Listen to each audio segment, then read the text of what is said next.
Você que está esperando aí o início do episódio, não esquece de se inscrever no canal, compartilhar o conteúdo e acionar o sininho para receber todas as novidades. Nosso convidado de hoje é escritor e pesquisador, especializado em crimes violentos, autor dos livros Jeff, Na Trilha da Loucura e Anjos Cruéis. Com mais de 15 anos de experiência no estudo do comportamento humano e da criminologia, ele desvenda os segredos por trás de casos criminais e as motivações de atos extremos. No encontro de hoje, vamos abordar aspectos psicológicos de crimes violentos, incluindo os sinais precoces de psicopatia na infância, as motivações e o perfil de assassinos em séries. Fatos curiosos sobre os crimes e como as redes sociais e a Dark Web influenciam a violência entre os jovens. Com vocês, Daniel Cruz.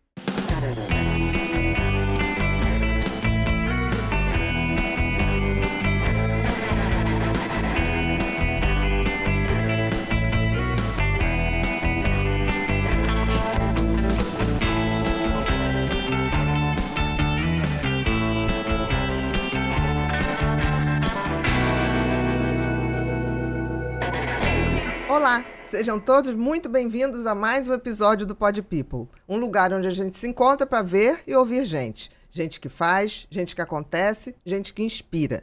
Nosso convidado de hoje é escritor, pesquisador e o nome dele, Daniel Cruz. Mas nas redes você vai achar como @OAVcrime. Tudo bom, meu querido? Tudo jóia. Muito bom você ter aceito o nosso convite. Obrigado, eu agradeço o convite, Bia. É um prazer estar aqui. Espero que a gente possamos ter uma conversa agradável sobre um tema bem denso mas a gente difícil. Passar boas informações para as pessoas. Com certeza. Né? Querido, antes de começar, eu queria te fazer uma perguntinha. Quais são suas metas para 2025, que está começando? Melhorar a mim mesmo, Bia. Eu acho que eu sempre tenho esse pensamento, essa meta de ser uma pessoa sempre melhor. Então, às vezes, as pessoas têm metas... A gente tem metas materiais, com certeza, né? Mas acaba que a gente coloca isso como prioridade, sendo que o crescimento pessoal, para mim, é mais importante do que essas metas materiais, essas coisas. E meta material, tem alguma? Meta material, sim. Tenho uma meta para esse ano de publicar mais um livro. Mais um livro, uhum. Sabe? Então vai viajar muito mais? Sim. Provavelmente. Com certeza. Vai a mais podcasts, vai viajar. Na hora que você prepara uma mala, o que é fundamental na hora de escolher as roupas que você vai fazer uma mala onde você vai trabalhar, mas também você pode... indo numa cidade, aproveitar, conhecer alguma coisa. O que é fundamental você colocar nessa mala? Fundamental colocar numa mala? Uns itens pessoais. Uhum. Porque, às vezes, sempre quando a gente chega em algum lugar, né, e acaba esquecendo alguma coisa que, às vezes... Não, mas estou falando de roupa. De roupa. Vamos falar de sim. roupa. O pessoal tem que levar pasta de dente, escova de dente, sim. vocês barbeador, né?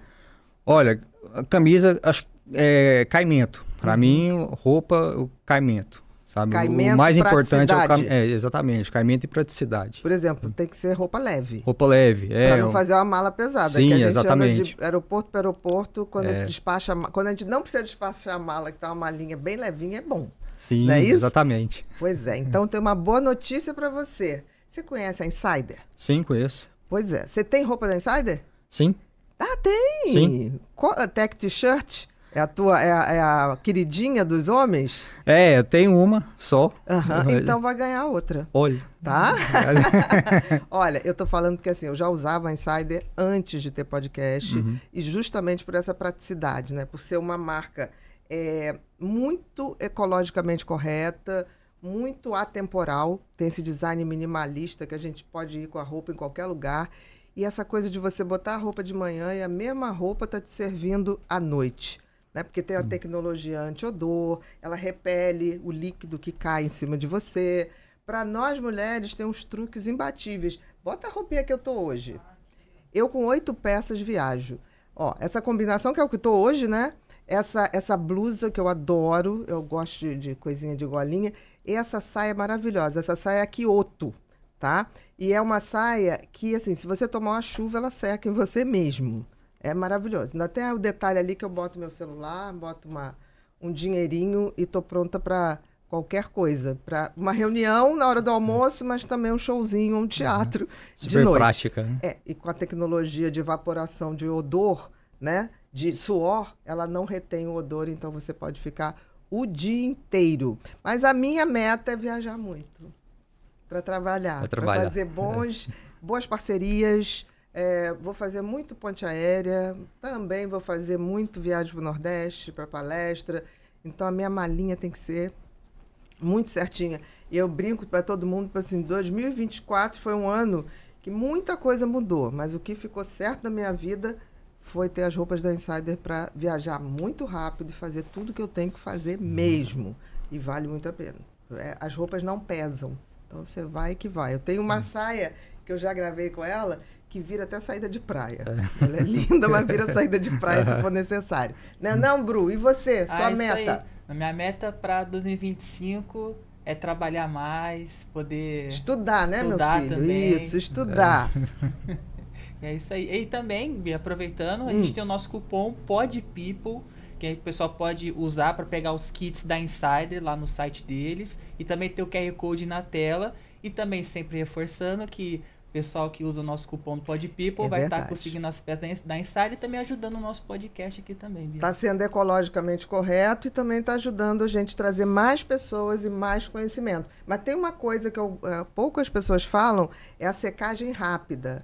Isso pouca gente fala das peças da Insider. Porque você eu lavo a calcinha no chuveiro onde eu tiver, eu boto, de manhã tá seco. É impressionante. Isso facilita muito.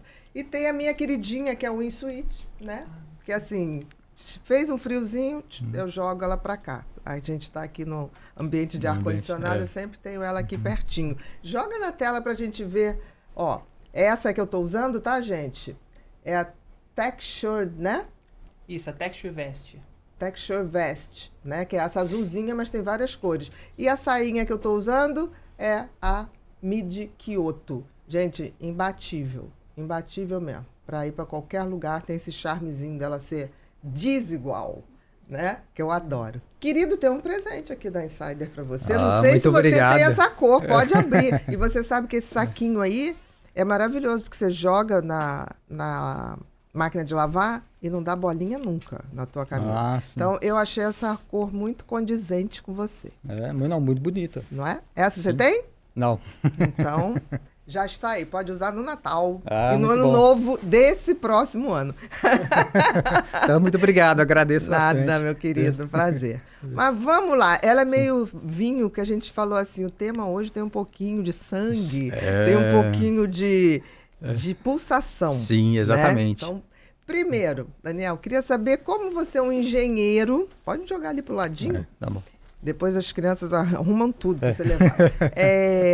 Como que você, um engenheiro, se interessou tão precocemente por comportamento humano e um lado sombrio do comportamento humano nessa questão de crimes, de uma violência, de coisas inexplicáveis para a maioria das pessoas, né?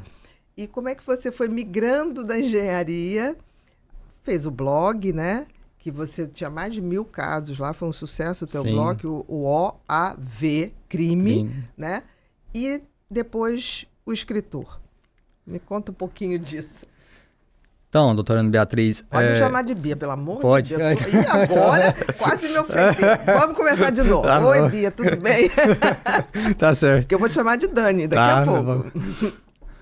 Então, Bia, esse interesse não é um interesse muito comum. Não. Né?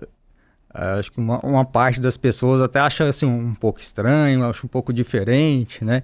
E assim, eu costumo dizer que não somos nós, bom, pelo menos eu vou falar por mim, né? Sim. Não sou eu que escolho o meu interesse, né? Assim, não somos nós que escolhemos os nossos interesses, são os interesses que nos escolhem. De alguma forma. De alguma forma. Então, assim, eu acredito que a gente nasce, cresce e vai tendo contato com determinados assuntos e aquele determinado assunto acaba fazendo sentido pra gente.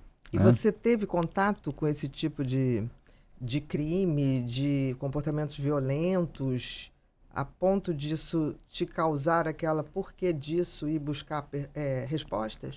Era meio que um enigma para mim, né? Quando tomei contato com histórias, principalmente o que me fascinava no começo era mais aqueles casos relacionados a assassinos em série, né? Serial killers. Serial né? killer. Então, porque existe toda uma narrativa em torno desses casos, né? Dentro da mídia. É sempre aquela narrativa do indivíduo extremamente inteligente, às vezes carismático, às vezes é bem sucedido dentro da sociedade, não sei o quê. Então, e aí, do nada, tem uma outra vida paralela né? àquilo que comete essas atrocidades, né? Então, foi de leitura. Assim, de leitura, exatamente. Porque assim, o serial killer sempre foi muito falado na sociedade americana, né? Sim. Teve o Ted Bundy, que foi uma coisa emblemática. Sim. E o Ted Bundy foi um serial killer que durante muito tempo ficou como o maior serial killer da história. E ele teve uma coisa que eu acho que foi muito ruim para a sociedade. Para ele deve ter sido maravilhoso, porque ele pegou, quando a televisão começou a transmitir os julgamentos ao vivo. Sim. Então ele soube usar a mídia, principalmente a mídia televisiva, de uma maneira que nenhuma outra pessoa tinha feito no mundo. Exatamente. Então. Ele virou quase um astro. Sim, ele instrumentalizou ali, né, toda a sociedade americana através da mídia, né, em torno da imagem dele.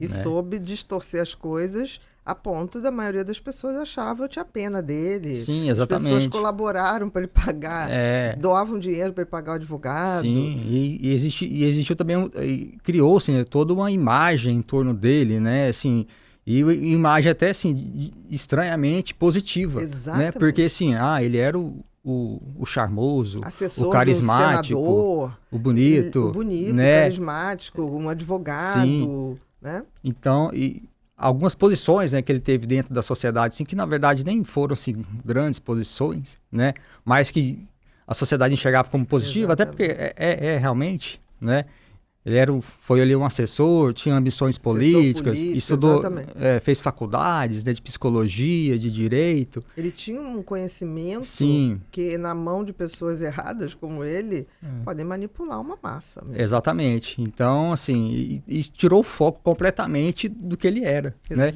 Dos crimes que ele cometeu, de quem realmente era o Ted Bundy, né? Ou seja, uma pessoa, um monstro, né? Que cometeu atrocidades horríveis, né? Tirou a vida de várias mulheres e isso foi renegado, né? Exatamente. E ele foi mitificado. Então, assim, a gente tem dentro da sociedade essa distorção que eu acredito que exista, né? De mitificação. Por isso que eu acho tão importante o teu trabalho, porque, assim, até hoje tem pessoas que atribuem do tipo assim, não, mas ele deve ter algum trauma, não, ele deve ter sido abusado, como se isso fizesse o mero abuso infantil produzisse serial killers. Não, se isso fosse acontecer, a gente teria muito mais serial killers. Se isso fosse uma verdade absoluta, acho que até a população humana seria até menor. Muito menor. Porque, assim, abuso infantil existe muito, mas muito mesmo, né? E, assim, o abuso infantil, ele é uma parte da equação homicida de indivíduos como Ted Bundy, por exemplo, né? E outro ponto... É uma parte, mas não determinante. E não determinante, como exatamente. Muitas escolas tentavam explicar. O abuso infantil, no caso, ele seria... Faz sentido para aquele sujeito, mas não é só o abuso infantil que está ali presente na patologia daquele sujeito.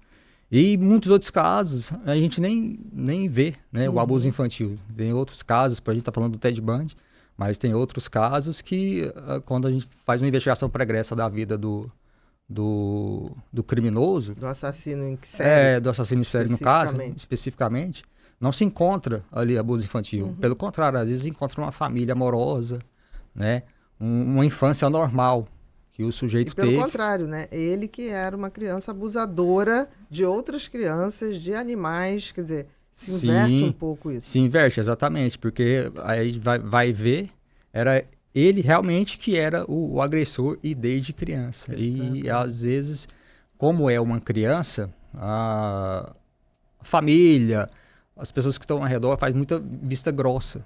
Sim, né? É só uma criança. É só uma criança, é uma malcriação, né? Vai passar e tal. Então, aí quando a gente começa a investigar, a gente vê que a sementinha do mal era muito precoce, né? Muito precoce, exatamente. E qual foi o primeiro caso, assim, de serial killers que você leu, ouviu, acompanhou, que te despertou, que destampou esse interesse do tipo, eu quero saber mais disso? Talvez o mais famoso tenha sido o Jack Stripador, né? Acho que é o mais famoso da história, né? O que nunca foi pego e tal. Mas, assim, o que no início mais me chamou a atenção e que mais me fez querer estudar mais e pesquisar foi o caso do Jeffrey Dahmer. Que você tem um livro, né? Exatamente. Tem a capa do livro dele aqui, do Jeff Dahmer? Pega aí pra gente. Aqui. Esse livro é recente. Ele foi publicado em 2023. 2023, A Vida e os Crimes de Jeffrey Dahmer. Na trilha da loucura. Da loucura. Então, assim, esse livro... Esse foi o primeiro que te chamou mais atenção? Foi o primeiro que me chamou mais atenção. Então, desde o início, eu comecei a pesquisar o caso. E durante todo o tempo, né, que eu tive enquanto autor de artigos, matérias, né, eu nunca deixei de acompanhar e pesquisar e procurar mais a respeito do caso. Interessante que eu estava pensando aqui. O que leva uma pessoa a se interessar tanto por isso? Eu acho que coisas inexplicáveis são muito incômodas para quem gosta muito de conhecimento. Sim. Né? A gente busca, tipo assim, não, mas não é possível, tem que ter alguma coisa aqui que... Por quê? Que desse oportunidade da gente se prevenir. Porque a gente fica muito vulnerável como ser humano, não ter a menor noção do que possa ser esse monstro disfarçado. Exatamente. Assim, como eu costumo dizer, né? Não está escrito na testa de ninguém e nem no rosto. Nada. Né? Às vezes, quando você olha esses casos, são homens, tá? Tem mulheres também, mas é menos. A maioria são homens. Mas você olha assim e não vê nada. Suspeitos. Né? Há suspeitos. Sim. Né? Você olha e fala, você vê o do lado com cara de mal. Sim. Né? É igual o caso do Jeffrey Dahmer, né? Que... Fala um pouquinho do Jeffrey. Então, Jeffrey Dahmer, ele foi um assassino em série norte-americano, né? Ele foi preso em 1991 e quando ele foi preso, na verdade, uma vítima conseguiu escapar do apartamento dele. A polícia voltou porque ele tinha algemado o rapaz e o rapaz estava com as algemas na mão e correndo na rua. A polícia viu, achou que era um criminoso que estava fugindo de alguma viatura, alguma coisa do tipo. Ele falou, não, um rapaz maluco me algemou no apartamento dele e vocês voltam lá comigo porque eu quero tirar a algema do meu punho aqui. E ele tem a chave. Aí os policiais voltaram e aí foi quando descobriu-se, porque o apartamento dele estava cheio de... corpos, né? Pedaços de corpo das vítimas deles. De corpo. Então, e aí ele foi preso. E ele admitiu de cara? Ele admitiu de cara Em relação ao cara que fugiu, sim. Quando os policiais voltaram com o cara, ele não admitiu. Falou, não, é só uma brincadeira. Que eu chamei ele brincando. Eu tava brincando, eu chamei ele aqui pra beber comigo aqui no meu apartamento aqui, algemei ele de brincadeira e tal, a gente né? ia fazer um sexo consentido. Exatamente. Eu ia tirar os pedacinhos dele. Então, assim, na verdade, assim, a situação em si foi bastante aterrorizante, né? Porque... quando eles estavam no apartamento, porque, assim, qual que era o modus operandi do Jeffrey Dahmer? Ele saía em boates, ruas e shoppings para abordar homens. Né? Então, ele abordava as vítimas dele nesses lugares. Né? Então, essa vítima específica, ele abordou nas imediações de um shopping, convenceu ele aí pro apartamento dele, não, vamos beber e tal. Conversar um pouco, e também oferecer dinheiro, não, te dou $50 aqui, porque eu sou fotógrafo, para tirar umas fotos, não sei o quê. E quando esses rapazes entravam no apartamento, nunca mais saíam, né, porque... Vivos, né? Vivos, exatamente. Saiu em partes. Exatamente, porque ele, às vezes, até já deixava um copo com um comprimido Halcion, né, que é para insônia, pulverizado, no copo, aí ele vinha, colocava uma bebida, entregava pro convidado, convidado nem percebia. Já era o Boa Noite Cinderela. É, o Boa Noite Cinderela, Então, aí ele incapacitava esses homens através do Boa Noite Cinderela. E aí ele continuava, né, com o homicídio, ele consumava o homicídio e fazia todas aquelas barbaridades que a gente conhece do caso de Dahmer, né? Esse especificamente... Ele esquartejava? Ele enforcava as vítimas, né? Sedadas. Sedadas. Em poucos casos, assim, foram 2 ou 3 que as vítimas foram mortas sem sedação. Sem sedação. Mas na maioria das vezes ele sedava. Ele dizia que era uma maneira mais humana de matar alguém. Só que é bastante essa afirmação. Chega a ser tragicômico, tragicômico, né? exatamente. Uma pessoa que vai fazer esquartejar o outro, dizer pois que era humanidade. Não, e você vai tirar a vida da pessoa, Exatamente. Então não interessa a forma que você vai tirar a vida da pessoa. O resultado é um só, né? Você está ceifando a vida do indivíduo, que você não tem direito nenhum de fazer isso. Mas dizendo ele na confissão dele posterior, né? Ele tinha era uma maneira mais humana que eu encontrei. De humanidade. Uma maneira mais humana que eu encontrei de assassinar a vítima, porque não era algo prazeroso para mim, o homicídio em si. E de fato, isso eu acredito que seja verdade, porque o prazer dele vinha no pós-morte, né? No caso Como assim? Vamos contar a historinha direitinho que o pessoal não tá sabendo. Sim. O Dahmer, assim, ele tinha um conceito distorcido de relacionamento. Né? Ele era um sujeito carente, e que buscava sempre ter a companhia de homens.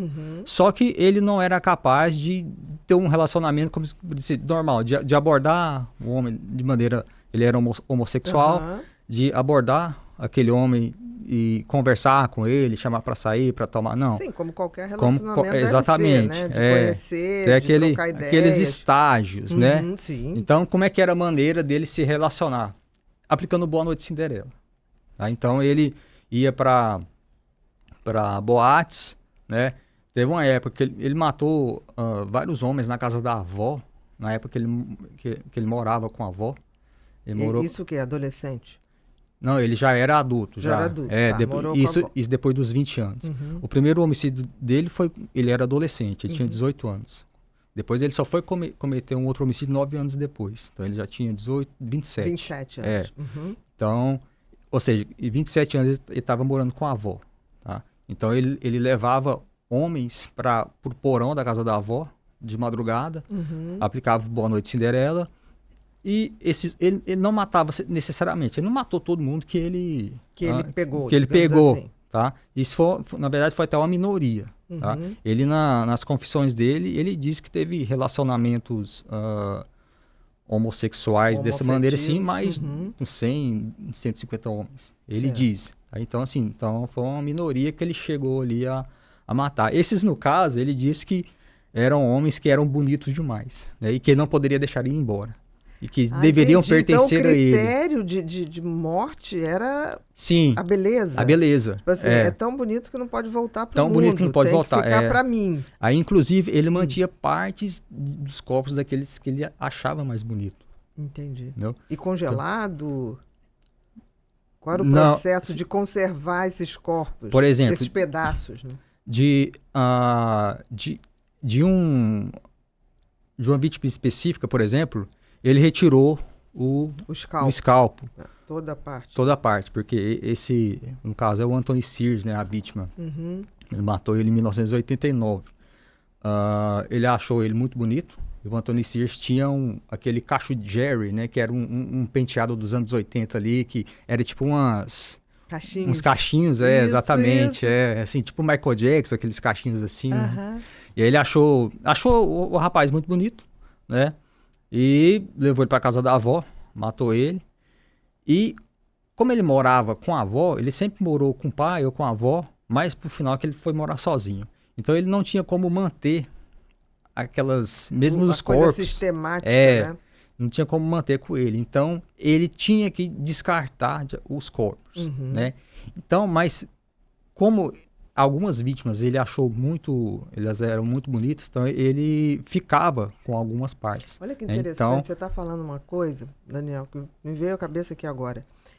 Eu sempre coloquei que o psicopata é aquela pessoa que, diante de alguém, ele quer 3 coisas, né? Status, poder ou diversão. E status não é só dinheiro. Status, por exemplo, uma pessoa que muito dinheiro compra um Picasso, né? Ele não vai poder botar na sala da casa dele. Aí ele tem quase que um bunker, uma sala em que ele abre e mostra aquela coleção, às vezes até de obras roubadas, né? E eu fico pensando, para que eu teria um Picasso ou qualquer outra coisa que não pudesse alegrar o meu dia, né? Que botar dentro de um lugar, feito um cofre dentro de casa, que eu vou lá e mostro, exibo como uma manifestação de poder. Sim, exatamente. E de status. Olha só, o meu Picasso, como se aquilo me desse identidade. Uhum. Isso é muito doido, porque é tornar o outro objeto. Exatamente. Até a obra de arte já é tornar um objeto. A obra de arte é para ser vista, não é para ser pendurada e em exclusividade escondida. Imagina fazer isso com uma pessoa. Quer dizer, a pessoa era bonita demais, então ele tinha que capturar aquela beleza. Capturar, exatamente. E o Dahmer fez uma coisa até que até pouca gente sabe. Ele fez até na Netflix, né? Agora vai sair, tem aquela série Monster, né? Que teve uma série dele e tal, e agora vai sair uma outra que é do Ed Gein, né? Que é um outro assassino em série. O de outro assassino, tá? De outro, O Ed Gein, ele ficou famoso porque ele confeccionava vestimenta através de pele humana. Não foi baseado o Silêncio dos Inocentes? Exatamente, Silêncio dos Inocentes. Foi baseado, né? O primeiro Silêncio dos Inocentes. O Psicose, o Massacre da Serra Elétrica, o Silêncio dos Inocentes foram filmes que pegaram elementos do caso do Gein. Né?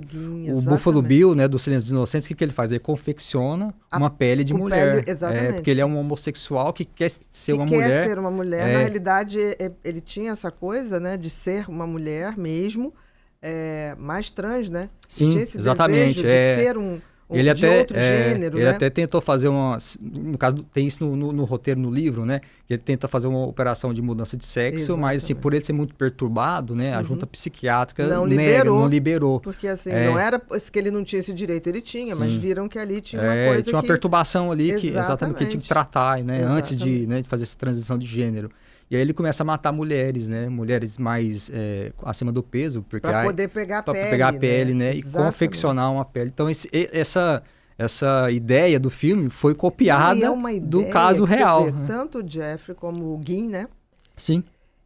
Você vê que a coisa do querer o que está no outro tem que ser meu. Sim. E só meu. É só meu, É um como uso. uma fusão de identidade, né? E ao mesmo tempo eu quero aquilo. E aquilo... se está no outro, eu vou botar em mim. Exatamente. É de utilitarismo, se a gente for ver assim, o outro não vale nada. É de uma violência, né? Gigantesca, exatamente. Não, porque eu vou matar ele porque eu quero os olhos. Eu quero os olhos. Eu quero o cabelo. Exatamente. Eu quero... E ele ficava com os crânios. Né? O Dahmer, ele ficava com os crânios. A parte óssea. Né? Ele decapitava, fervia a cabeça, tirava a pele, o cérebro, tudo. E a parte mole, teoricamente. Exatamente. E ficava um crânio e botava o crânio na estante. Como se o Jeffrey. O Jeffrey, Sim, o Dahmer. O Dahmer, exatamente. Como se fosse uma coleção. Uma coleção, Ali, a vítima era dele. Entendi. Né? Até depois de morte. Até depois de morte, exatamente. Era uma possessão dele. É quase engraçado isso, né? Eu sempre odiei aqueles caçadores americanos que pegavam a cabeça do alce e colocavam. Eu acho aquilo horroroso. Eu também não. Tem que ser proibido. Até uma vez eu escrevi um texto comparando esse tipo de assassino até com assassino em série.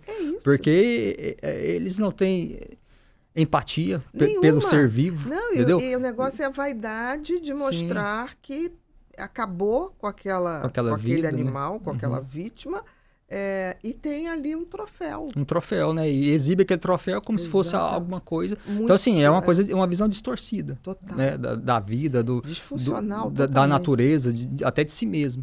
Né? Zero respeito. Zero respeito pela vida humana. Exatamente. Ou pela vida de um animal. Sim. Eu também acho isso perigoso. Assim. Não, é perigosíssimo. Então, assim, eu acho um comportamento que não é... No mínimo, levanta uma pulguinha. Sim. Algumas, acho que uma dúzia de pulgas atrás da orelha. Exatamente. Quando eu chego na casa de alguém que fica me mostrando coisas como símbolo de poder e de vaidade. De status, né? De status, né? Restos de gente ou restos de animais. É dantesco isso. É dantesco, Então, assim, são indivíduos extremamente limítrofes, né? Que geram, assim, são enigmáticos, né? Você tenta entender por quê do sujeito ser né? daquela maneira, cometer esse tipo de ato, sendo que, bom, ele é um ser humano como eu, né? E não é de uma outra espécie, né? Então, o que deu errado para ele cometer esse tipo de atrocidade,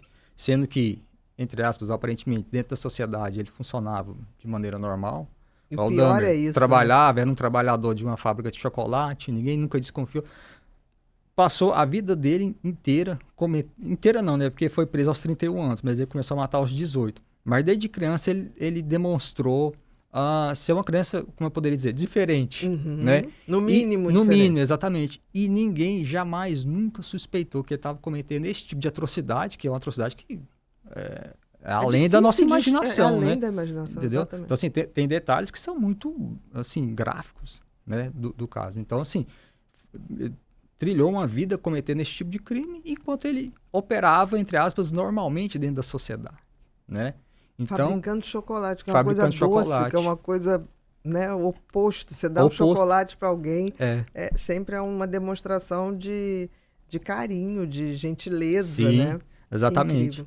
Então, assim, esses casos, né, desses assassinos em série, acho que até a maioria, né, são muito poucos, assim, que são completamente disfuncionais, assim, dentro da sociedade. A maioria opera, assim, com uma certa normalidade. É como se tivessem duas vidas mesmo. Exatamente, como se tivesse duas vidas mesmo, né? Teve até um caso recente dos Estados Unidos, né, do Rex Harriman, né, que é o assassino em série de Long Island, Lisk, né, Long Island em Nova York? Tá.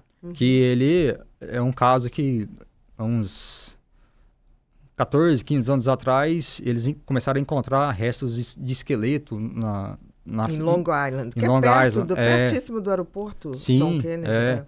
Naquela costa, né? Sim. Então eles acharam vários restos mortais.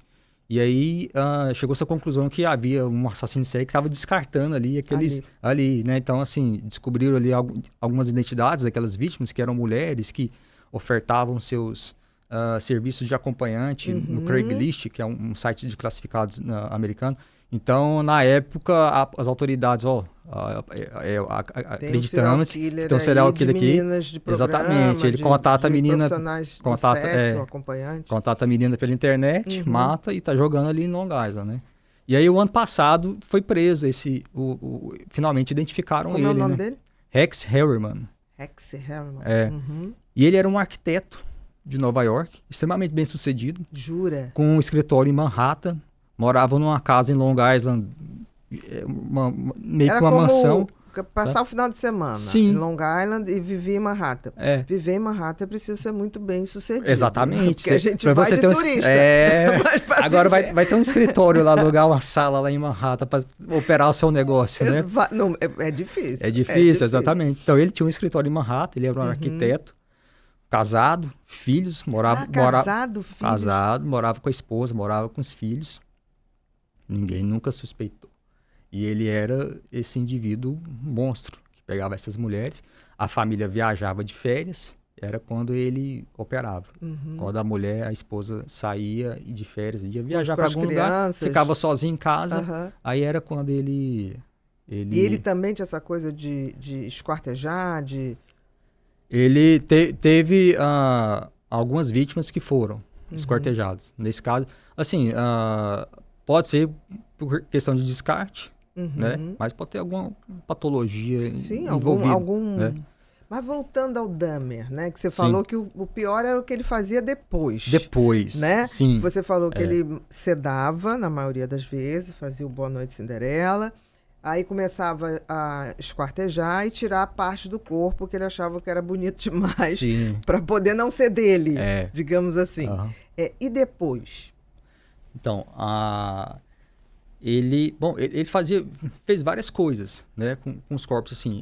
O assassino de série, ele sempre evolui. Ele nunca começa de um jeito e termina do mesmo jeito. Ele começa de um jeito e termina de outro. Ele vai sofisticando a crueldade exatamente. que ele vai praticando. E se ele for psiquicamente doente, né, a gravidade do horror vai aumentando. Não tem limite, né? Tanto é que ele começou de um jeito e chegou, por exemplo, ali na 11ª vítima, ele começou, por exemplo, a ingerir partes do... Comer mesmo. Comer, né? Entendeu? Ele achava bonito ali, tinha um fetiche, por exemplo, com bíceps, né? Braço, uma vítima sarado, que tinha exatamente o bíceps mais avantajado e tal, ele lá comia o bíceps da vítima, né? É engraçado que é uma coisa tão grotesca, né? É quase uma coisa tipo assim, esse bíceps me pertence. Sim, né? Aquela característica sexualmente atraente para ele que não, eu quero e vai ser meu. Ninguém mais vai ter esse bíceps. Ninguém vai ter esse bíceps. Literal, vai fazer parte de mim, né? Vai fazer parte de mim, E a antropofagia, às vezes, nesses assassinos sexuais, acaba sendo isso, né? Uma maneira de você absorver a vítima, né? Absorve a beleza dela, ou que ele acredita ali que ele tem que possuir, né? De posse mesmo. Exatamente, posse mesmo. Então, assim, por exemplo, uma vez ele esfolou completamente uma vítima e vestiu a pele dessa vítima, com a máscara do rosto, tudo. Então, como no caso do Gui. Né, que fez a mesma coisa. Então, uma forma de intrusão, né, de associar-se ali à vítima. Se fundir. Não é nem a vítima, porque aí seria até generoso, né? Fundir com o outro. É pegar do outro o que lhe interessa. O que interessa. Mais nada. Né?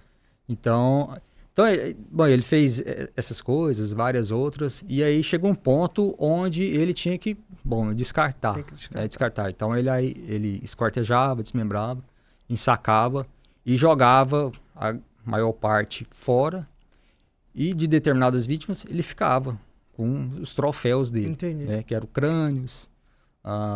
Ele ficou também com genitália também, de algumas vítimas, tá, que ele queria ali ficar, e conservado, né? Conservado, exatamente. Por exemplo, esse do rapaz do Anthony Sears, que ele foi escalpelado, né? Ele também ficou com a genitália dele e guardou durante vários anos. E ficava ali. Então, quando esses policiais chegaram... Não tinha nem como dizer que era uma coisa, foi um encontro casual. Encontraram ali aquela chamei coisa... ele para fazer uma brincadeirinha consentida. Exatamente, né? Aquela coisa horrorosa, né? Eles abriram a geladeira, tinha uma cabeça lá dentro, de uma vítima anterior, que tinha matado dias antes. Tava a cabeça da vítima dentro da geladeira. Então, a polícia viu aquilo e já... Não, ali já foi, né? E aí prenderam ele, né? Então, nesse início específico, quando a polícia voltou, ele não admitiu nada, né? Sim. Era só uma brincadeira. Então, a brincadeira, o cadáver lá também, exatamente. A cabeça, brincadeira. Eles viram fotos lá também, porque ele tirava fotos, né? Tinha uma vaidade, vítimas, né? Tinha vaidade. Então, ele tirava foto de todos os estágios ali do modus operandi dele, desde a vítima chegando, às vezes, a vítima viva ainda, mas desacordada na cama, ele tirava foto, e depois de toda... Ele fotografava também. E, ele foi levado para a delegacia, aí na delegacia ele viu que o mundo dele tinha desabado, que já tinha sido desmascarado, não tinha como mais, aí ele se abriu e foi até sincero, muito sincero. Eu não sei se é sinceridade, Daniel. No interrogatório dele. Eu acho que o serial killer, em não tendo mais como enganar, ele faz o último ato de vaidade, que é ostentar. Para mim, essa sinceridade, que matei 200, esquartejei, não, esse não foi bem assim, não, aquele não foi. Porque é o último momento de glória, no sentido de, já que eu tô aqui, eu vou chamar para mim a vaidade. E aí começa a competição entre um e outro, né? Sim. Dizem que até o suicídio, né, de alguns deles seria um ato final de poder, né? Sim, eu decido a minha não é vida, vocês. Não é Deus. Né? Não é as autoridades, não é o juiz, não é Deus, sou eu que decido. Ted Bundy, né, dizia que Deus era ele, porque ele decidia a hora que a vítima morria. Sim. Ele decidia o último suspiro. Tem muitos assassinos em série que tem essa fala. Exatamente. Então, na realidade... Eu sinto Deus, né, quando eu estrangulo uma... Sim, porque decide vida e morte, né, teoricamente. Então, eu não acho que esse confessar é sinceridade. Eu acho que é o momento que, assim, como eu não vou ter mais aquele prazer de dominação, de poder diante de uma vítima, eu terei o poder de ostentar né? os meus feitos, eu acho. No caso do Dahmer, assim, eu falo que ele foi sincero, assim, no caso, porque tem alguns detalhes que são muito escabrosos, né? Muito horrorosos, e que talvez ele poderia ter omitido. Então, assim, ele era muito próximo, por exemplo, da família, da avó, do pai. Então, assim, ele pareceu um pouco humano nesse sentido, dessa relação familiar. E de tentar esconder... Ele tentou esconder algumas coisas durante o interrogatório. Por exemplo, o fato de ter praticado canibalismo, ele não falou de imediato. De imediato. Isso foi, por exemplo, o médico legista que viu lá, foi fazer a perícia, por exemplo, na geladeira, tinha filetes de carne cortado, comentou com os interrogadores dele, suspeito, pergunta para ele sobre isso aí. Aí eles perguntaram, e aí ele ficou meio bravo, mas aí confessou, não, realmente eu não queria falar, porque o que meu pai vai pensar, não sei o quê, entendeu? Então, algumas coisas ele omitiu, sabe? Mas é interessante, porque, assim, essa coisa no Dahmer fica muito contrastante, essa coisa desse canibalismo, dessa perversidade, dessa coisa grotesca, né? E essa coisa também meio infantil. Morar com a avó com 27 anos, o pai, a mãe... É muito estranho ele. Ele era um sujeito esquizotípico, né? Tinha muita dificuldade, assim, com relação social. Ele já pegava a pessoa, o cara, e já dopava e já fazia tudo que tinha que fazer. Sim, ele não tinha nenhum tipo de conversa, de um sexo, nada. Nada, assim, quando eu fui escrever o livro e vi alguns testemunhos, né? Por exemplo, ele ia para as boates, ele não interagia com ninguém. Ele sentava e ficava lá sentado lá. Observando as belezas, provavelmente catando o belo para ele. Então, assim, das pessoas que conheceram ele desses lugares, né, de vista, porque ele não interagia com ninguém, todo mundo fala a mesma coisa. Ele ia e ficava lá. Olhando. E ninguém via quando ele ia embora. Ele era muito, assim, sorrateiro. Então, assim, ele abordava os homens sempre no final da festa, da boate. Né? Provavelmente ele ficava ali como um animal selvagem, captando as presas. Um predador. Sem fazer um barulho, sem fazer nada. Sem fazer nada. Exatamente. Um predador. Ele fica vendo quem está acompanhado, quem que não está, quem que está com amigos. Aquele homem ali está sozinho. Deixa eu ficar de olho nele. Então, assim, ele fazia exatamente isso. Entendeu? Então, assim, aquele homem que estava sozinho no final da festa, provavelmente às vezes queria uma companhia, porque não arranjou nada ali, ele ia direto. Estudando a presa. Estudando, né? E até a abordagem era sorrateira também, porque ninguém via.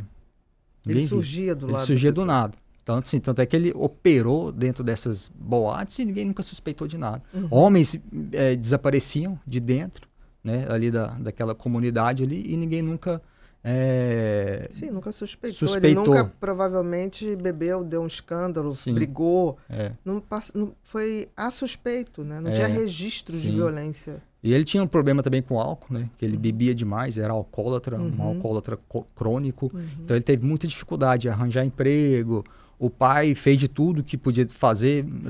Quando ele terminou o ensino médio, levou ele para a faculdade, pagou adiantado. Ele não durou 3 meses na faculdade. Aí depois o pai falou, agora você tem que arrumar um emprego. Ele não arrumava, ficava só bêbado o tempo inteiro.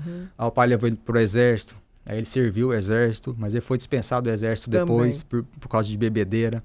E aí ele voltou para a casa do pai. E o pai, você tem que arrumar um emprego, o que você quer fazer da vida, né? Assim, tentando orientar. Sim, de alguma maneira. Não me parece que teve ausência de família em nenhum momento. Não, em nenhum momento.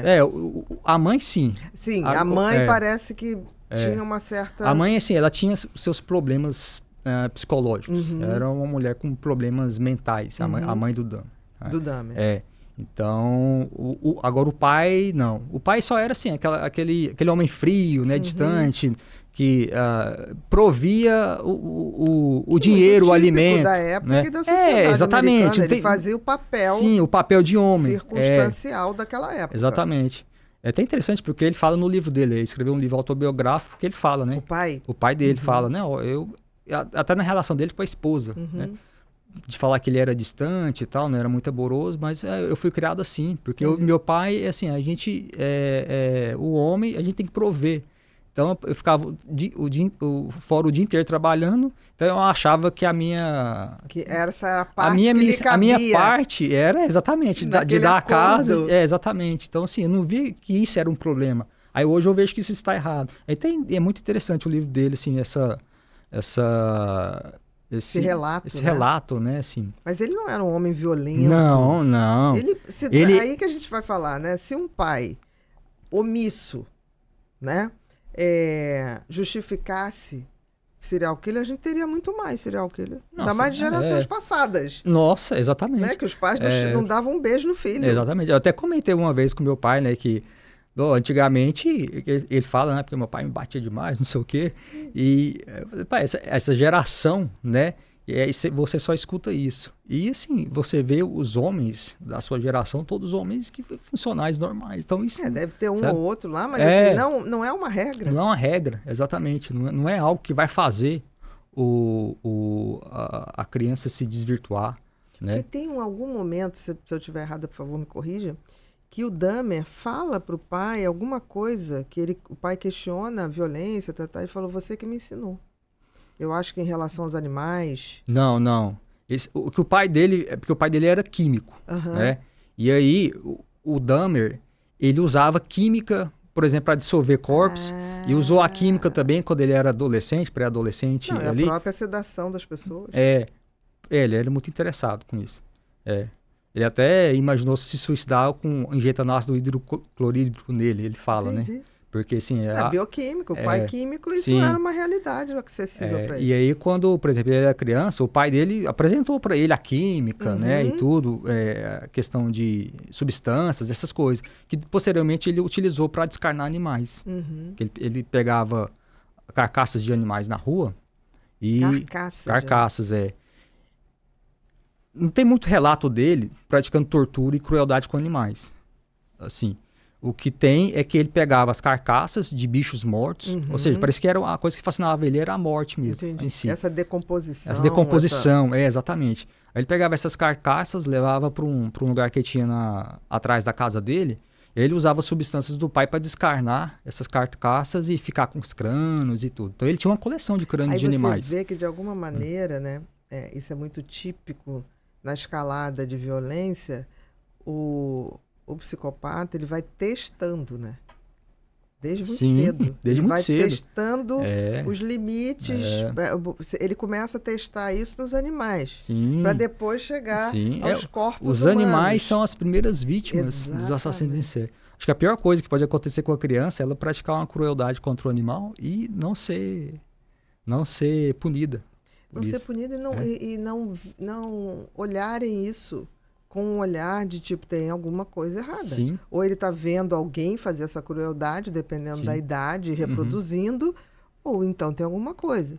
Você está falando de uma coisa, eu atendia uma criança não, uma avó veio falar comigo, que os pais viajavam muito e ele ficava na fazenda com a avó. E a avó um dia falou assim, doutor, eu vou lhe contar 2 coisas que estão acontecendo com o meu neto. Ele devia ter uns 6, 7 anos. Meu filho viajou com a minha nora e eu levo ele para a fazenda e teve um dia que ele queria, sei lá, que eu comprasse um jogo, uma coisa assim. E aí ela falou, não, vamos esperar seu pai e sua mãe chegar, a gente está aqui, não precisa disso, você tem aí brincar, aí tem o filho do rapaz que tomava conta da fazenda, fulano, vocês podem andar a cavalo, vocês podem pescar, vocês podem, né, tomar banho de rio, tanta coisa. Aí 3 dias eu quero. Eu falei, não, meu filho, já te falei que não. E aí no 4º dia, a avó tinha um gato de estimação que ela adorava, o gato sumiu. Aí o gato sumiu, todo mundo quer ter o gato. Não. 5 dias depois, tinha tinha a cozinha, mas tinha uma coisa de... Tinha geladeiras, freezers de fora da casa, assim, num lugar específico que conservava carnes, coisas assim. Aí a cozinheira vai lá, não, tem essa carne, tá lá no freezer, tal. Foi lá. Volta a mulher com a cara, o gato estava lá, congelado. Nossa. Aí. Ela olhou para ele e falou, foi você que fez isso? Ele olhou para ela e falou, você não me deu o jogo que eu te pedi. Aí para essa cena. Aí ela falou assim, ali eu ainda fiquei, será? Não. Ele talvez não soubesse que o gato podia morrer, né? No primeiro momento. 5 dias depois, ela pega ele brincando com o caseiro, com o filho do caseiro lá. E aí ela tá vendo ele de noite, assim. Aí tinha umas luzezinhas, assim, feito um foguinho de artifício. Aí ela foi lá ver, né, o que era. Ele convenceu o filho do caseiro, eles estavam pegando sapinhos, mergulhando em álcool e gasolina, botava fogo e jogava pra cima. Isso era a diversão do coisa. Os pais chegaram, a avó foi falar, não, isso é coisa de criança, Ela falou assim, só quero que você me diga se há possibilidade. Falei, se há, né? Aí ela falou assim, não, tá tudo bem. Eu ainda fiquei assim, eu falei, ela vai ficar, né? Ela falou, não, eu não fico mais com ele, só isso. A avó. Assim. Sabe? Eu falei assim, a avó teve a lucidez, assim, né? Exatamente. Do tipo, e não quero ir perto do filho do caseiro. Porque ela falou assim, é um menino bom. Aquele é um menino bom. Não vou deixar ele maltratar o menino. Incrível, né? E assim, a crueldade contra animais talvez seja assim, a característica mais precoce, né? Mais precoce e mais grave em relação a um comportamento antissocial futuro. Se tiver que ter um fator de... Se puder escolher Entendi. uma característica só. De predição, né? De predição, Exatamente. essa seria a crueldade contra animais. Até na minha pesquisa para o livro Anjos Cruéis, bom, várias crianças, né, homicidas que têm presentes no livro, várias delas antes de evoluírem, né, Anjos Cruéis, vamos lá. A gente mostrou aí o Jeff, que é a impressão minha ou o Jeff foi usado para fazer algum seriado, alguma coisa como consulta? As tuas pesquisas? O Jeff não. Não, o Jeff especificamente não. O Jeff especificamente não. Tá, mas outros teve artigos... Teve artigos passados, foram, por exemplo, aquela série da Globo, Dupla Identidade. Maravilhosa. Eu acho aquela série teve um defeito. O horário e o dia que foi passado. Sexta-feira à noite. Muito tarde, né? Em 5 capítulos, muito tarde. E substituiu logo depois, que era rotina, ter os normais. Que era uma série de humor maravilhosa, fantástica. Aí bota aquela série ali meio... ficou assim uma coisa, né? Ficou, mas é uma obra-prima. Sim, é uma série muito boa. Né? E na época, assim, até o Bruno Gagliasso, né, que fez o ator principal. O ator principal. Ele compartilhou um texto meu, falando, eu tô estudando aqui pro personagem, tá? A Glória Pérez também compartilhou um texto que eu havia escrito. Ela fez um site na época sobre a série. Então, assim, alguns textos meus foram usados, assim, como assim, umas fontes de estudo, assim, para compor o personagem e tal, essas coisas. Perfeito. E... Aí o Jeffrey é recente. O Jeffrey é recente, Ele é de 2023, que foi publicado. Foi publicado em maio de 2023. E aí agora você tem o Anjos Cruéis, que é o pré-Jeffrey. São mini Jeffreys aí. Os mini Jeffreys. Os mini Jeffreys aí. Achei a capa sensacional, o design. Assim, apesar de ser um tema difícil, né? Difícil, mas é um assunto que tem que chegar mais na sociedade, porque ninguém quer falar. Ninguém quer falar, é um assunto tabu. É um assunto tabu. Tabu. Mas tão necessário, porque o Jeffrey um dia foi criança. Um dia foi criança. O Ted Bundy um dia foi criança. Exatamente. E a gente fecha os olhos para isso. A gente tem que lembrar que é uma minoria, mas é uma minoria que pode fazer tanto mal. Sim. Tanto mal, que assim, é impossível uma sociedade não estar atenta para esse aspecto. Sim, definitivamente. E mesmo assim, aqueles que não se tornam homicidas, né, mas que se tornam, por exemplo, psicopatas, e que a sociedade está espalhada deles, né, essas pessoas estão por aí. Estão fazendo vítimas o tempo todo. Exatamente, né? Cometendo maldades, cometendo fraudes. Né? Quantos relacionamentos tóxicos destroçando não tem? Corações. Exatamente. Quantos relacionamentos tóxicos não tem um psicopata? Porque as pessoas falam muito assim, mas fulano é narcisista. Sim, mas para ser psicopata tem que ter o narcisismo embutido com perversidade. Sim, tá lá, é uma dimensão ali da psicopatia bem Eu né, sempre digo, evidente. todo psicopata é narcisista. Nem todo narcisista é psicopata, ainda bem. Né? Ainda Porque bem. a gente tem que saber diferenciar onde tem a perversidade, onde não tem. Tá. E qual foi a ideia de escrever esse tema que é difícil? Sim. Assim, você deve ter recebido muita gente falando alguma coisa do tipo, você não tem pena, você não, a infância, como se tudo fosse tudo em volta da criança fosse colorido, fruto do né? meio, né? Nem sempre. Sim, exatamente. Anjos Cruéis, ele nasceu de um artigo que eu escrevi em 2012 sobre crianças homicidas. Eu escrevi esse artigo para o meu projeto, né, na internet, meu blog, e a partir daí foi bastante acessado. Foi um artigo que foi muito acessado, foi muito compartilhado. Eu recebi muitas mensagens, assim, muitos comentários E de A a Z, né? De A a Z, exatamente. E assim, o que eu fiquei impressionado foi muitos comentários, assim, até de mães e de pessoas que tinham crianças com... E tinham dúvidas. Sabe? E aí tinham dúvidas. Meu filho faz isso, meu filho faz aquilo, meu filho é intratável. E assim, eu até fiquei impressionado, né? Tipo assim, é uma realidade que é escondida. Que é escondida. Né? E essas Acho mães que não falam existe. isso são tomadas como o problema é seu. Sim. Você que não sabe educar, você que não soube fazer. Exatamente. Né? E não é. Exatamente. Né? Não é. Então, aí eu escrevi o artigo. Como né? se chamava o artigo na época? O artigo chamava-se Crianças Psicopatas. Para saber mais, Crianças Psicopatas. Crianças Psicopatas. E aí eu escrevi esse artigo, mais casos relacionados a crianças homicidas, né? Essa questão da crueldade contra animais. Então foi um artigo bem amplo, assim. E aí, um tempo depois, uma editora, né? A própria Darkside, que a gente tinha uma... É o nome da editora? É o nome da editora. A Darkside, a Darkside, que é a editora aqui do Rio mesmo. E eles entraram... Porque a gente já tinha uma relação, né? Eu já tinha traduzido alguns livros para eles e tal. Ele falou, aquele texto seu é muito, muito bom, muito legal. Por que você não transforma ele num livro? Né? Então, assim, a ideia do livro... Sim, surgiu a partir desse artigo. A partir desse artigo. Mas até eu realmente sentar, começar a pesquisar, demorou-se um tempo. Né? Sim, porque é muito difícil. E tem pouca coisa publicada, porque ninguém se atreve. Eu me lembro assim, que já teve vários autores que gostariam de colocar séries sobre isso e nunca foi aceito. Nunca foi aceito, E existe uma questão social. Exatamente. Né?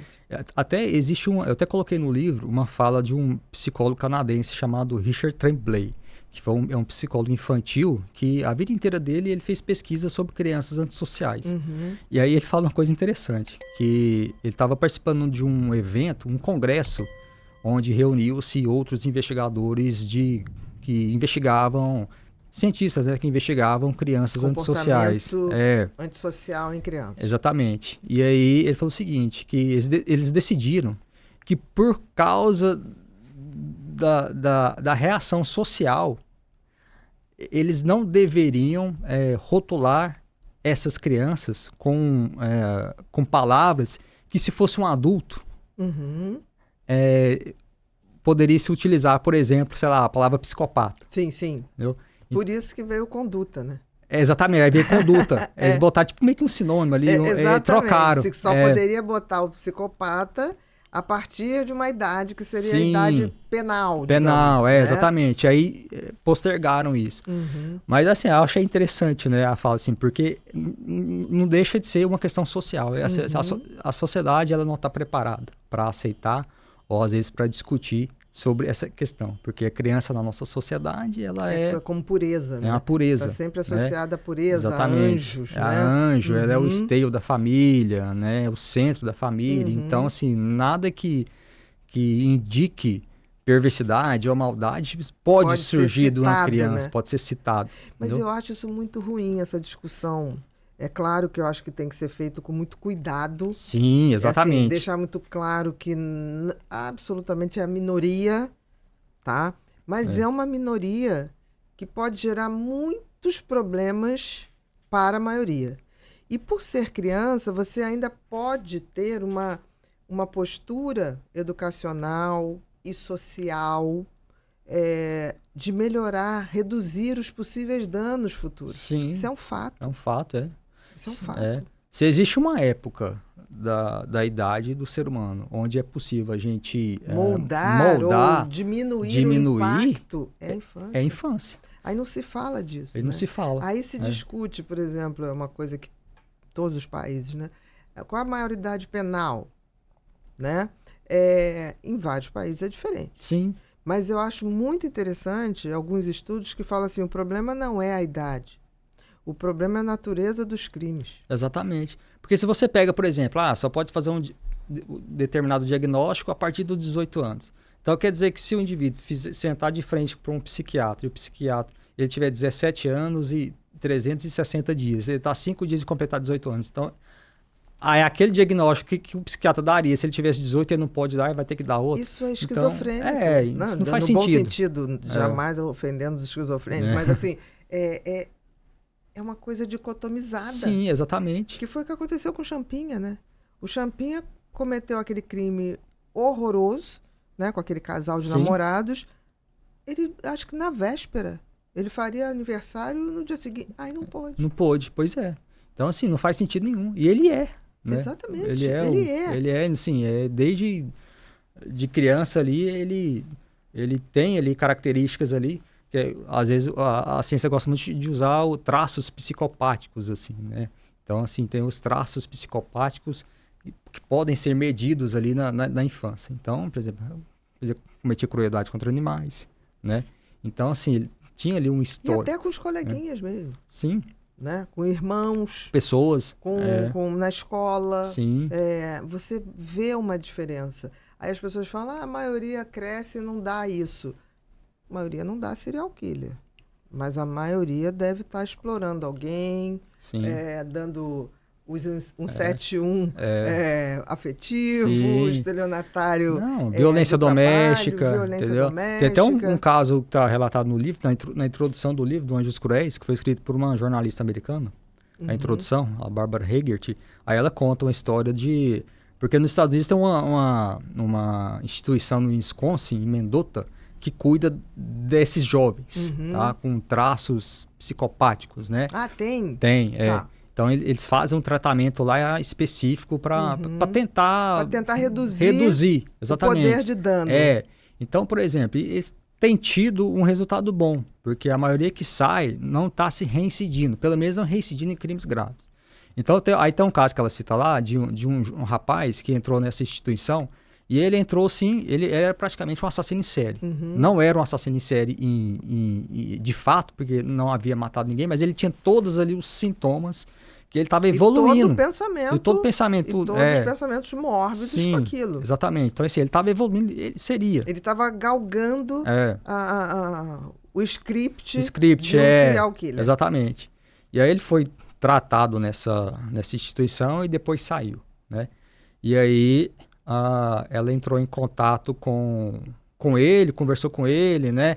Não, eu virei empresário, casei, não sei o quê. E aí ele foi conversar com a esposa. Ela foi conversar com a esposa. Foi conversar com a esposa. E aí a esposa falou, ele é uma pessoa promíscua, né? Leva mulheres para casa da família.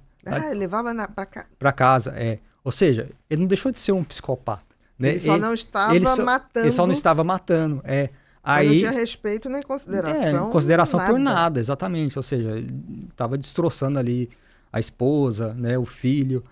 E aí, um belo momento, um belo dia lá, a esposa chegou, tinha uma outra mulher dentro da casa, e aí ela achou aquilo, né, já não dava mais o limite, e aí entrou em briga física com ele, e aí ele foi preso por violência doméstica. Né? E aí a Barbara Haggart voltou, né, na instituição e comentou com os psicólogos, né, sobre isso. Ele foi preso lá. Aí os psicólogos até falaram, é o seguinte, ele continua sendo um psicopata. E assim, a gente ainda acredita que a gente fez o bem, porque ele não está matando. Não, sim, ele não se Entendeu? tornou um serial Ele não se tornou um redução assassino em série. danos. Redução de danos, exatamente. É isso que literalmente você falou, redução de danos. Exatamente. Entendeu? Então, assim, então, se existe um momento na vida do indivíduo onde a gente pode tentar reduzir, moldar o cérebro dessa criança ou desse jovem, né, para ter uma vida minimamente decente. Para ter um prognóstico melhor, tanto para esta pessoa como para a sociedade. Para a sociedade, exatamente. Porque a gente sabe, né, Bia, que um psicopata faz na sociedade, só um. Né? Só um. Pode. E se tiver poder... Pois é, o que tem poder... A capacidade, e a gente vê isso nos grandes ditadores, a gente viu isso com Hitler, acaba com a gente viu isso com Stalin. Uma geração. A gente viu isso. Exatamente. Né? São máquinas assassinas. Não deixa de ser um serial, né? Não deixa de ser. Esses grandes ditadores exatamente. E Mussolini, quer dizer, a gente tá aí, dá para ver. Sim. Eles foram crianças um dia. Foram crianças, exatamente. Então, assim, é um assunto que é importante. Apesar de ser um assunto difícil, assunto tabu, que as pessoas dão uma olhada meio assim por cima, mas eu acho que é uma realidade que ninguém quer ver. Eu tô falando por mim, assim, eu nunca pensei em escrever Mentes Perigosas. Nunca. Né? Foi até uma conversa com a Glória Pérez, e que ela falou assim, por que você não escreve? Eu falei, não, mas imagina, eu vou escrever um troço que não tem tratamento, que não sei o quê. Eu já tinha escrito alguns livros de ansiedade, qual foi o primeiro? Mentes Insaciáveis, Transtornos Alimentares. Já tinha escrito o TDAH. Então eu falei, não, minha meta é isso. Ela falou assim para mim, muito simples, assim, mas vem cá, quantas pessoas têm TDAH? Eu falei, mais ou menos 6. Quantas pessoas têm ansiedade? Eu falei, depende, né? Porque o espectro é bem maior, mas vamos botar 10%, 12% de todos os transtornos de ansiedade. Tá, quantas pessoas têm transtornos alimentares? Aí eu falei lá também, depende, também é uma área grande, mas vamos botar aí 8%, 10%, tá? Na época, né? Aí ela falou assim, quantas pessoas têm psicopatia? Eu falei, olha, entre tudo, né? Não é o que mata. Sim. Entre tudo, vamos botar aí uns 3% a 4%. Ela olhou para mim e falou assim, que coisa, hein? Você se preocupa com 6%, se preocupa com 8%, com 10%, mas você não se preocupa com 96%. Aí eu falei, como assim 96%? Ela falou assim, porque se eles não têm tratamento, os 96% das outras pessoas que não acreditam neles e que podem ser vítimas deles, é para esse público, 96%, que você tem que escrever. Aquilo me deu um impacto. Aí, a partir dali, fiquei com aquilo na cabeça e falei, eu vou escrever. Mas, assim, nunca tinha pensado. Sim. Por quê? E eu confesso, período de pesquisa, tinha dias que era difícil dormir. Dava insônia, dava uma... Sim. Meu Deus, era só pesadelo. Assunto pesadíssimo, Muito né? pesado. Muito Agora pesado. você imagina com criança. Sim. Mas é aquilo. E engraçado que no Mentes Perigosas eu fiz um capítulo, Menores Perigosos Demais. Ninguém nunca tocou nesse assunto. Ninguém nunca falou. E eu sempre falei, a gente tem que ver a natureza do crime. Não é a idade. Sim. Porque, assim, dependendo do crime, somente um psicopata é capaz de romper tantos critérios de humanidade. Sim. Né? Eu boto aquele caso daquelas crianças que roubaram um bebê numa sorveteria e botaram na linha do trem na Inglaterra. Tem esse caso no livro, né? O John Venables e o Robert Thompson. Horrível. Quem imagina uma coisa dessa? Sabe, é uma coisa assim, aquele caso lá, né, a gente vê que, sabe, o que é aquilo, né? É maldade pura? É o que é? Querer né? ver o trem passar por cima de um Sim, bebê. do bebê, exatamente. Isso foi justificativa. Sim, E sem contar que antes eles cometeram atrocidades contra o garotinho, né? Espancaram ele de maneira brutal. Quer dizer, um bebê... Pelo simples fato da curiosidade mórbida dele. Curiosidade mórbida de praticar uma maldade. Exatamente. Com um bebezinho de 2 anos. Né, que não fez mal para ninguém, para ele. Nada. E assim, esse caso, né, ele é tão assim surreal, porque eles agiram mesmo como um mini Jeffrey Dahmer, né? Porque eles foram até um shopping, eles ficaram predando crianças. Eles foram lá com o objetivo de pegar uma criança. Ou seja, a gente está falando de 2 meninos de 10 anos. Exatamente. 2 crianças de 10 anos. Eles foram até o shopping lá, ficaram observando as criancinhas, tentou pegar uma, a mãe viu, aí eles saíram correndo. Aí até que eles pegaram lá o James Bulger, né, que tinha 2 anos, que por alguns segundos se distanciou da mãe. Eles foram lá, pegaram ele pela mãozinha e levaram ele para fora. É surreal. E a gente vê acontecer isso todos os dias com crianças aqui no Brasil. Sim, de mães que se distraem, vem alguém, oferece alguma coisa, né? Então, assim, é tão necessário que a gente fale sobre isso. Sim. Não é para aterrorizar ninguém, mas é para a gente saber que isso ocorre. Sim. Né? Isso ocorre, infelizmente. Então, eu acho que é muito uma negação. Acho que as pessoas, tipo assim, não, isso acontece lá. Não, isso acontece no mundo. Né? Isso acontece no mundo. E assim, a gente nunca sabe, né, Bia? Quem pode ser a próxima vítima. Digamos assim, acontece lá, mas pô, você não tem filho, não tem um sobrinho, não tem, né? Então isso pode acontecer com a gente. Isso tem que ser muito bem falado com as crianças, né? Não é aterrorizar, mas olha, não vai com ninguém estranho. Corre para um lugar que seja uma farmácia, ou seja uma loja, entra lá, liga para um parente, liga, sabe? A gente tem que instruir. Tem que instruir, porque a maldade, ela espreita. Exatamente. A maldade, eu costumo falar, ela não tem cara, não tem cor, não tem cheiro, mas ela espreita. Então, uma saída para ir... Por exemplo, tem um caso no livro que a família morava numa cidade esse caso aconteceu nos Estados Unidos. A família morava numa cidade no interior de Nova York, uma vila super pacata, chamada Savona, né? Super pacata, bucólica, não tinha, lá nem delegacia tinha. A delegacia ficava na cidade vizinha que cobria lá. Então, assim, não tinha perigo, não tinha nada. Então, as crianças brincavam na rua, né? E aí, um garotinho de 4 anos tinha uma colônia de férias que ficava a 400 metros da casa dele.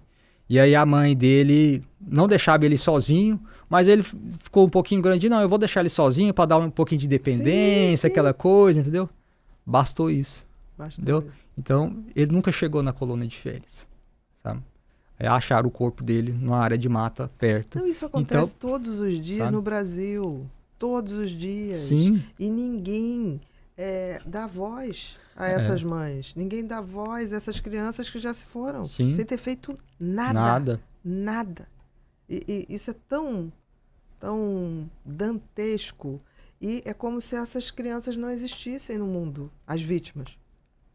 Não é porque ninguém fala. Ninguém fala, né? As vítimas, elas parecem que são... Culpadas pelo que ocorreu. Né? Uma criança de 4 anos foi culpada. A criança tava sozinha e o pai lá. Exatamente. Entendeu? A gente Por que fica o pai deixou sozinho, isso. sabe? A culpa é sempre da vítima, do pai, da mãe. Sabe, da mãe. Exatamente, assim? Não dos predadores. Né? Sim. Tipo assim, você tem ovelhas na sua criação, de repente começa a morrer uma por noite. Sim. E aí a culpa é do quê? Do homem que não tomou conta ou do predador? E nesse caso específico até houve uma certa discussão em torno, por que o pai e a mãe deixou o menino de 4 anos ir sozinho? Isso não justifica. Sabe? Não justifica. Mas eu acho que é um medo das pessoas tão grande de lidar com a realidade, que é uma realidade indigesta, que elas ficam criando... Não, mas isso aí porque é a mãe, isso não aconteceria comigo porque eu não sei o quê. Imagina. Sim. Podia acontecer. Pode. E as pessoas hoje falam assim, eu vejo muita gente saindo do Brasil, por causa da violência. Mas essa violência psicopática é em qualquer lugar. Zero de violência. Aí vão mudar, tipo assim, não, meu filho agora pode ir ali. Se ele não tiver informação do tipo assim, não aceite nada. Mas aqui todo mundo se conhece. Sim. Mas se um psicopata estiver na espreita, meu querido... Não tem como. Não, igual você falou, né? Tem aí 3, 4% ali de psicopatas no mundo. Se a gente pegar isso na população geral, tem o quê? 200, 250 milhões de psicopatas que estão espalhados aí. É muito. Entendeu? E eles estão no mundo inteiro. Não é só aqui no... Entendeu? Não precisa. Se a gente for botar isso, por exemplo, diabetes.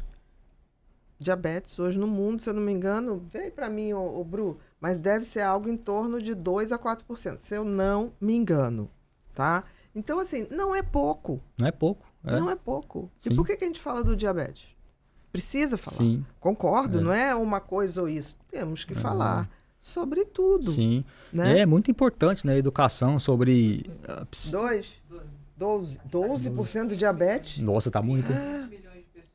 Uau! Bastante. 12%, muito. Está aumentando cada vez mais, né? Sim, por causa da alimentação, sedentarismo. Sim, mas assim, Vamos falar do diabetes? Vamos falar do câncer de mama, de próstata, vamos falar de tudo, gente, mas isso também é um problema. Sim, com certeza. E as vítimas nunca mais voltarão para falar.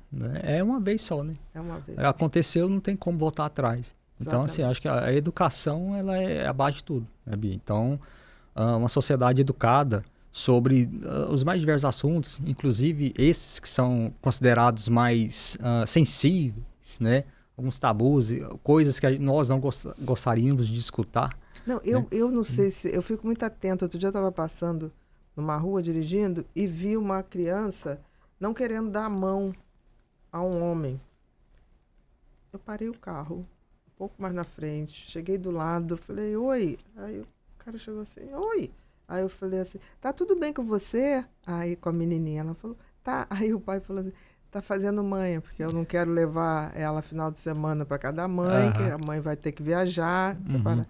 Aí eu falei, tem certeza? Eu falei assim, esse cara é teu pai mesmo? Porque eu tô achando muito diferente de você. Brincando, eu fingindo que tô brincando. Ela, é meu pai. Infelizmente.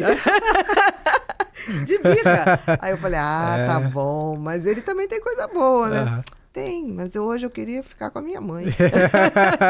Aí eu vi ali, fiquei super tranquila, sim. Mas me passou, sabe? Se eu tiver uma sombra de dúvida... Sim, e é interessante essa sua história, Bia, porque o caso você citou, né, dos garotinhos lá da Inglaterra que colocaram o bebê no trilho do trem. Durante a investigação, descobriu-se que 39 testemunhas, 39 pessoas viram. E ninguém fez nada. E ninguém fez absolutamente nada. Porque assim, no percurso de onde eles pegaram o Bulger, né, o James Bulger, que tinha 2 anos, até o local onde ele foi encontrado, 4 quilômetros. Então eles andaram 4 quilômetros. E durante esses 4 quilômetros, os 2 garotinhos espancaram. Eles andaram espancando. Eles levantavam o garotinho no ar, jogavam no chão, pisava, chutava, espancava. E aí, 39 testemunhas viram, passava de carro, às vezes, o que vocês estão fazendo? Mas não parava, sabe? Gritavam de dentro do ônibus, vocês estão batendo no garotinho. Mas, assim, ninguém parou para ir lá para ajudar. Entendi. Sabe? Então, tipo assim, vocês não podem bater nessa criança, me dá aqui. Viram, mas... E levar para uma delegacia. Falei, olha, esses meninos estavam espancando esse bebê. Esse bebê, exatamente. Mas não fizeram nada, sabe? Então, assim... Mas você entende que, assim, a gente tem uma postura, acho que por ignorância, por desconhecimento, que é muito fácil para o mal reinar. Sim. Porque é uma massa de pessoas que não são psicopatas, porque é a massa que não é, tem uma postura passiva diante disso. Completamente. Então, assim, se você escolhe o lobo, você vai estar sacrificando a ovelha. E a gente tem que entender de que lado você está, da ovelha ou do lobo. Sim.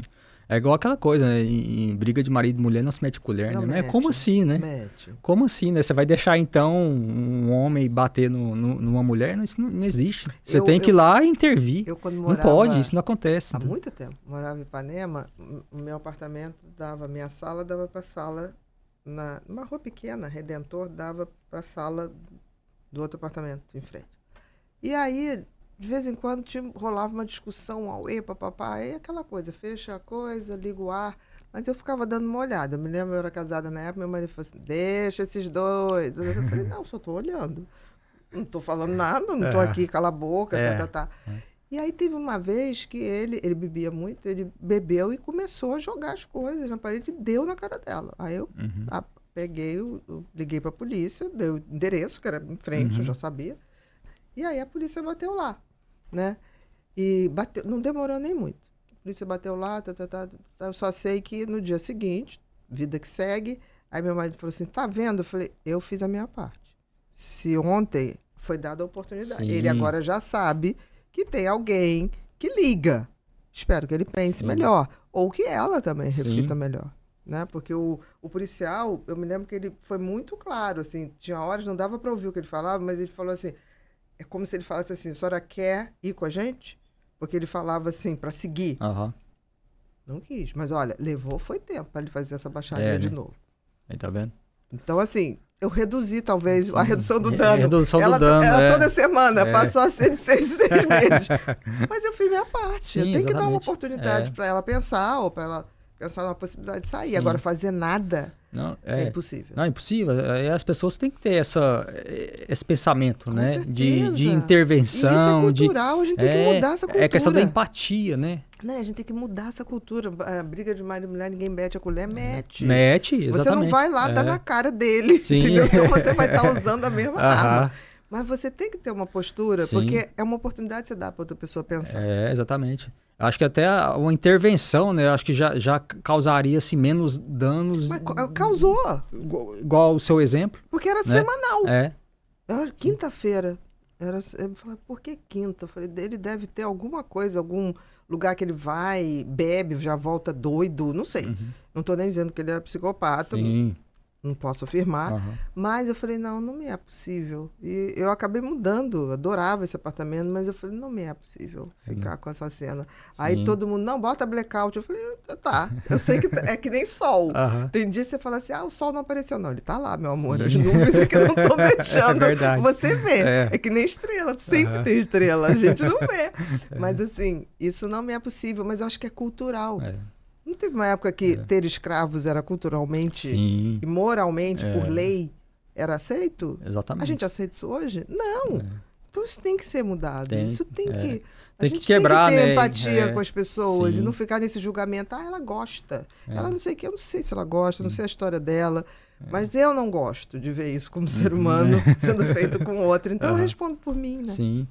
Eu acho assim que são atitudes assim, né, Bi, que a gente vai até mudando a sociedade, porque a sociedade ela muda, infelizmente, demora. Né? A questão da escravidão. A questão da escravidão foi mais de uma centena de anos e tal. E até hoje existe uma certa escravidão, né? Aí. Então, assim, mas é passo a passo, né? É um estágio. Então, assim, isso depende muito de nós também, enquanto membros dentro da sociedade, né? De não esperar autoridades ou leis, essas coisas. Fazer o nosso trabalho, fazer, né, o nosso movimento para tentar melhorar um pouquinho, nem que seja. Né? Tem duas coisas que eu queria falar aqui com você. A questão daquele menino lá que matou os animaizinhos todos. Bota aí pra gente, Bru. E depois também, ano passado, dezembro mais ou menos, correu uma notícia eu não sei se foi BBC Brasil, não me lembro, de uma advogada que se dizia psicopata e dizendo que ela tem que ser acolhida.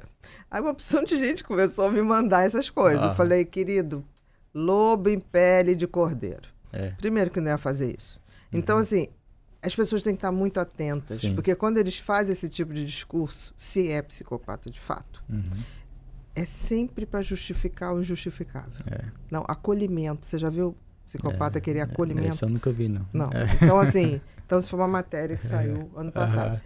Esse aí foi ano passado também. Você lembra do menino lá Lembro. de Nova Fátima, né, no Paraná, que matou 23 animais. Muita gente perguntou o porquê, não sei o quê. Olha, seja como for, é uma coisa que a gente começa a botar meia dúzia de pulgas atrás da orelha. O mínimo que tem que ter observação. Com certeza. E redução de danos. Se Exatamente. a gente tivesse uma política que tinha que ser de redução de danos. Exatamente.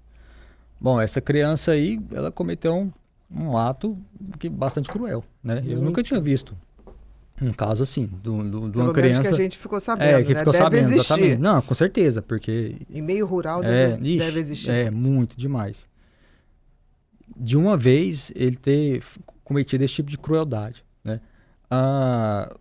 Em relação à crueldade contra animais, o que a gente tem que perceber duas coisas, que é a frequência e o sadismo empregado.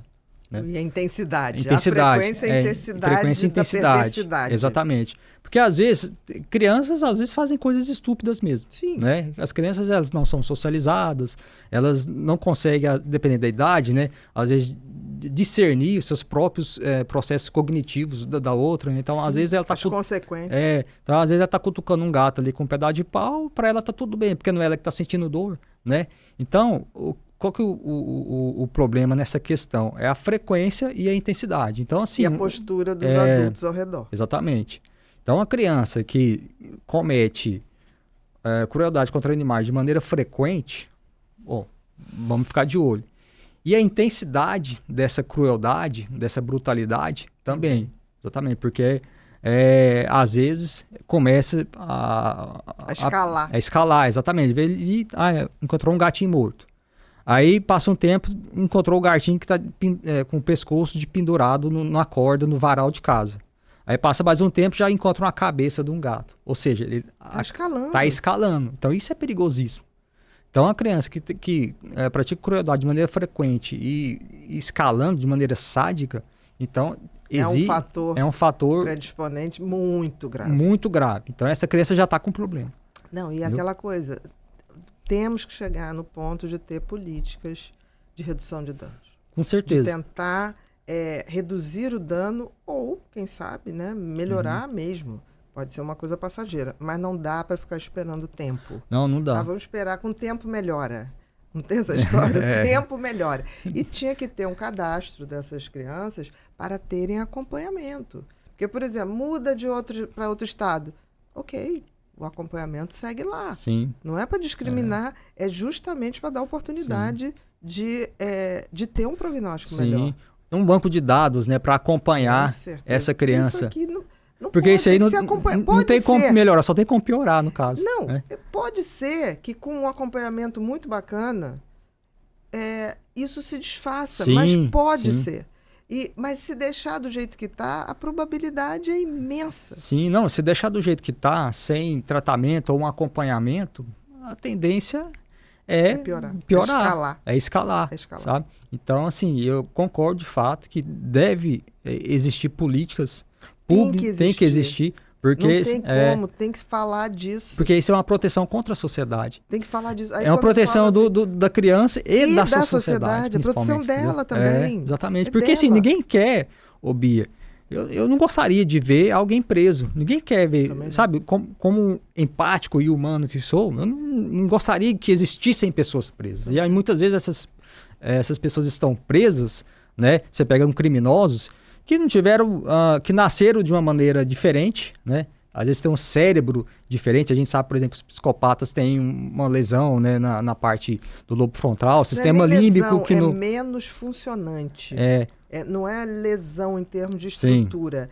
É alteração de funcionamento. Funcionamento, né? O sistema límbico que não funciona direito. Ele não conecta tanto com o lobo frontal, com a parte de consequências, né? Então, assim, às vezes já nasce meio que predisposto a um tipo de comportamento, né, antissocial e tudo. E qual que é o futuro dessa pessoa? Presídio, né? Então, ou então, fazendo muita coisa contra muita gente que vai se matar, que vai deprimir, e a gente nem vai saber. Nem vai saber. Então, de fato, sabe, assim, identificar essas pessoas, né, quanto mais cedo possível, e ter esse acompanhamento. Essas políticas públicas, um banco de dados unificado, igual como você falou, tá num local e muda para outro, acaba completamente, é como se ele apagasse a história dele. Deixa de existir. Exatamente. Né? Então, assim, para as autoridades terem, né, um rastro dessa pessoa e acompanhar a evolução dela. É para monitorar. Você não monitora uma área verde, se estão desmatando, como é que você não monitora seres humanos que podem ser absolutamente destrutivos para si e para toda a sociedade? Então, assim, a delinquência, né, a violência na infância, ela é muito perigosa. Com certeza. E a gente existe possibilidade, né, da gente diminuir esse tipo de comportamento, esse poder de destruição. Moldar ali o cérebro da criança. Não, como você falou, aqueles centros lá nos Estados Unidos, né, que redução de danos. Redução de danos, exatamente. A criança entra ali como assassina, porque tem assassinos lá, muito jovens, assassinos que até praticaram crimes hediondos, como mutilação, esse tipo de coisa, entendeu? E que sai de lá e volta para a sociedade e a criança, o já adulto, né, ele não reincide mais. Sim, né? talvez o universo seja a mulher, daquele que você falou, né, da promíscuo e tanto, talvez para ela ele continua sendo muito nocivo. Sim, exatamente. Sim, mas é possível. Ele vai cometer outros tipos de violência. Menores. Menos intensas. no nosso atual estágio da sociedade, talvez seja Não, mas já é um grande progresso. Exatamente. Exatamente, é que um grande progresso. Se a gente um dia pudesse... Por exemplo, eu acho todo corrupto, quanto mais é um psicopata, um tipo de serial killer, eu acho. Sabe, aqueles que roubam... Aí você já tem... O cara já roubou tanto, e continua roubando. Você fala assim, meu Deus, mas pra quê? Né? Não tem necessidade. Pra quê? É aquilo que eu te falei, bota o Picasso dentro de casa e vai ficar olhando. É só para ter status, poder. Porque assim, não precisa. Nem 8 gerações vai gastar aquele dinheiro. Então, assim, eu acho que a gente tinha que ter uma visão um pouco mais ampla. Porque uma pessoa que o tempo todo ele quer mais, dentro da corrupção a gente vê muito isso. Para mim é um serial, porque tudo que ele está roubando ali está faltando para a saúde, está faltando para a educação, está faltando... Não, o estrago que ele faz é muito pior do que de um serial killer, de um assassino em série que comete homicídios. Exatamente. É muito pior. É muito pior. Tá? Porque e ninguém fala disso. Ninguém fala disso. Até teve um caso de um rapaz que morreu sentado, né? Eu vi num posto de saúde. Olha esperando. Esperando. Então, assim, olha que coisa. Em pleno século XXI, nesse momento atual que a gente está, né, de alta tecnologia e tudo. É um país que tem muito dinheiro. O Brasil é um país rico. E uma pessoa morrer sentada esperando. Então, olha que brutalidade isso. É horrível. Né? Então, assim, essas pessoas realmente, elas cometem o impacto, né, do comportamento psicopata delas dentro da sociedade é muito pior do que do assassino em série. Também então, no caso dessa criança... Tem que ser visto, né? Tem que ser visto. Tem que ser visto, tem que ser discutido, analisado e pensado. Você achou o negócio da BBC? A mulher, uma advogada que falou que era psicopata e ela queria acolhimento, compreensão. Vê se você acha. Se não achar, não tem problema. A gente vai pro repórter Pipinho. Mas eu achei esse psicopata muito humilde, hein? Aí eu falei assim, muito honesta, tá muito humilde. Eu falei, que isso não combina, não. Ah lá. Ó, então acertei, BBC. Ah lá.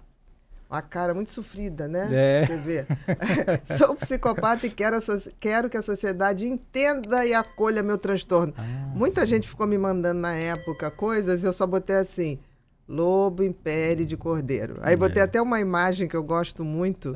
Se você botar aí, Bru, lobo em pele de cordeiro, põe imagem que eu adoro, que aparece, que é a minha resposta assim, que eu dei para todo mundo e a gente aqui também reforça. Qualquer uma delas. Essa aqui. Essa mesmo. Pois é.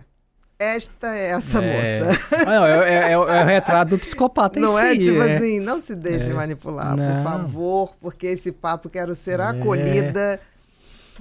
Esse acolhimento pode ser tanta coisa, só não o acolhimento que a gente conhece. O que ela está planejando por trás aí? Qual é a estratégia? Eu acho que a gente tem que pensar assim, assassinato em massa de todas as pessoas que acreditam. Pois é. Então, assim, fica a resposta aí para quem não conseguir responder em dezembro do ano passado. Vamos para o Repórter Pipinho? Repórter Pipinho é aquilo que eu te falei.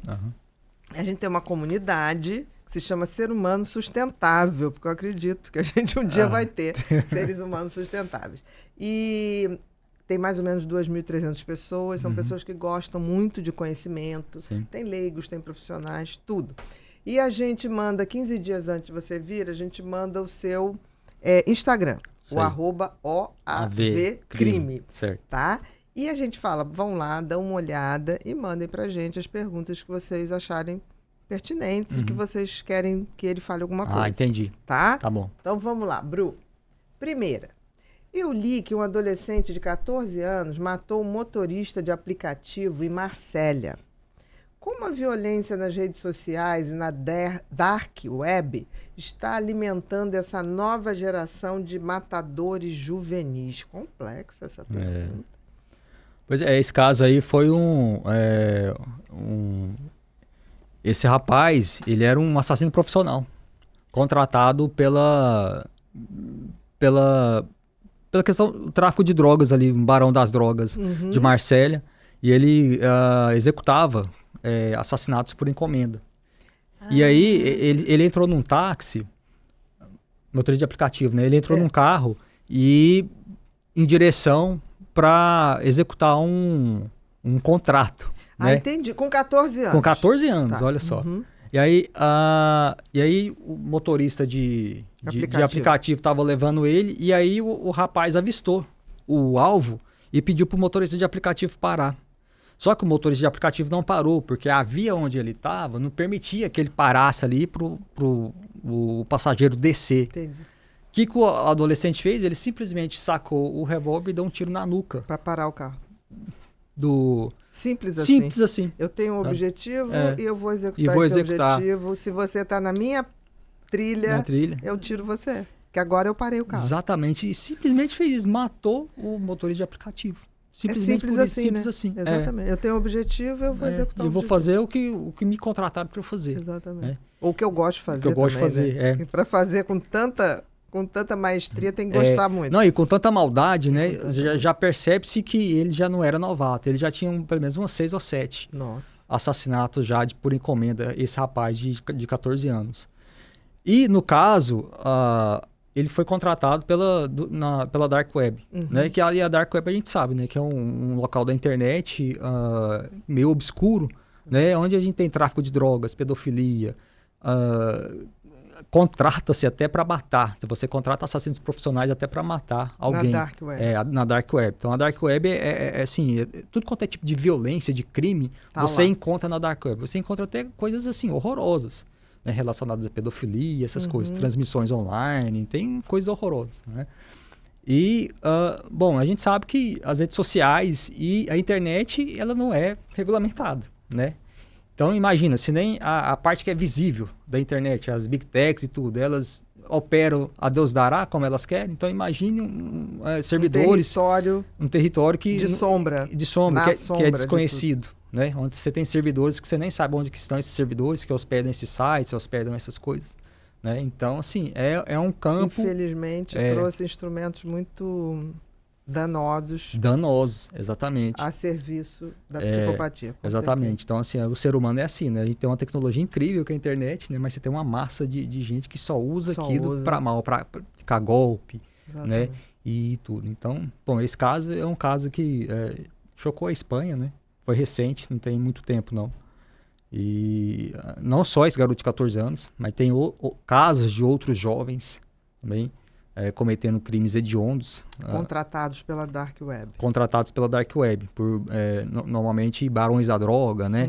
Empresários da droga e tal. E contrata para esses garotos. Até porque eles é melhor para ele contratar um garoto do que colocar um homem dele. Certeza. Porque se ele colocou um homem dele de confiança...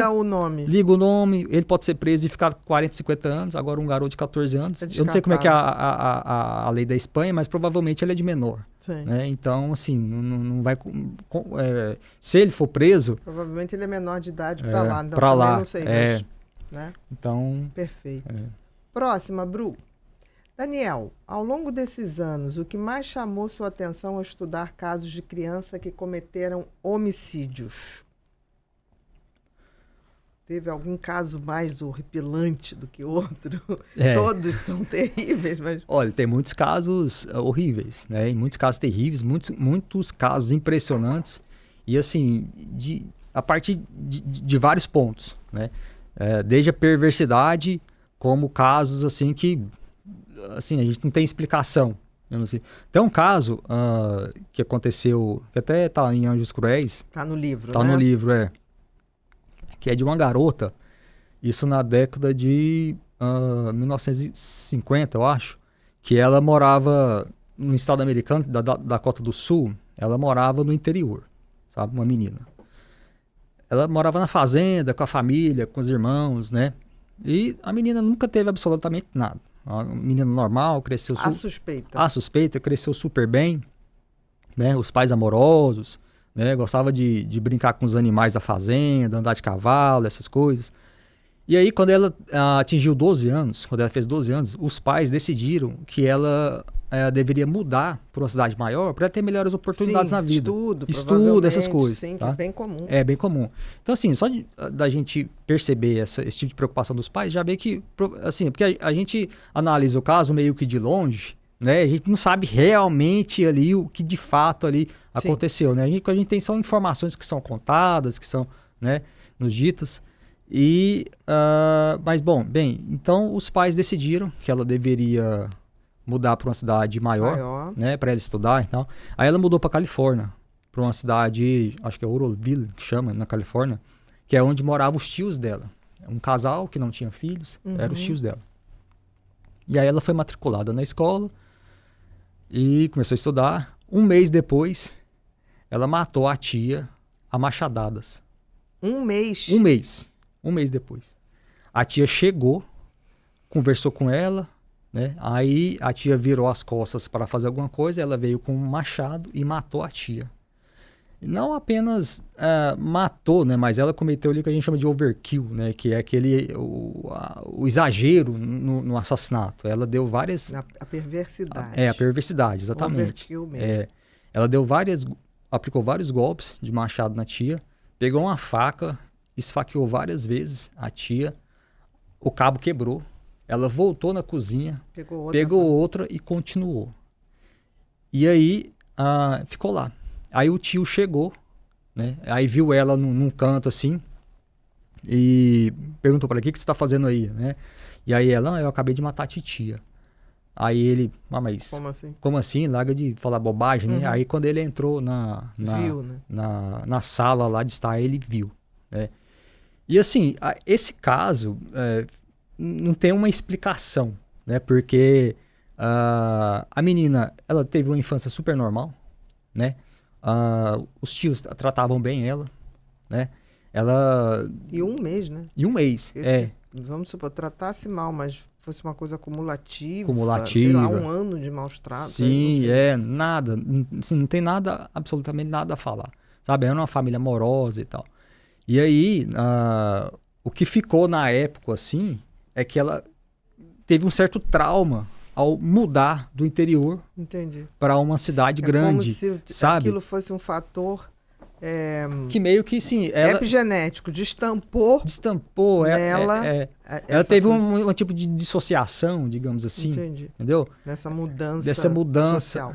Dessa mudança social, sociocultural. Ela saiu de criança para virar uma adulta, porque agora ela tinha deveres, responsabilidades, tinha que ir à escola, tirar uma nota boa, num ambiente que ela desconhecia totalmente. Então, imagina uma menina interiorana que sempre morou na fazenda.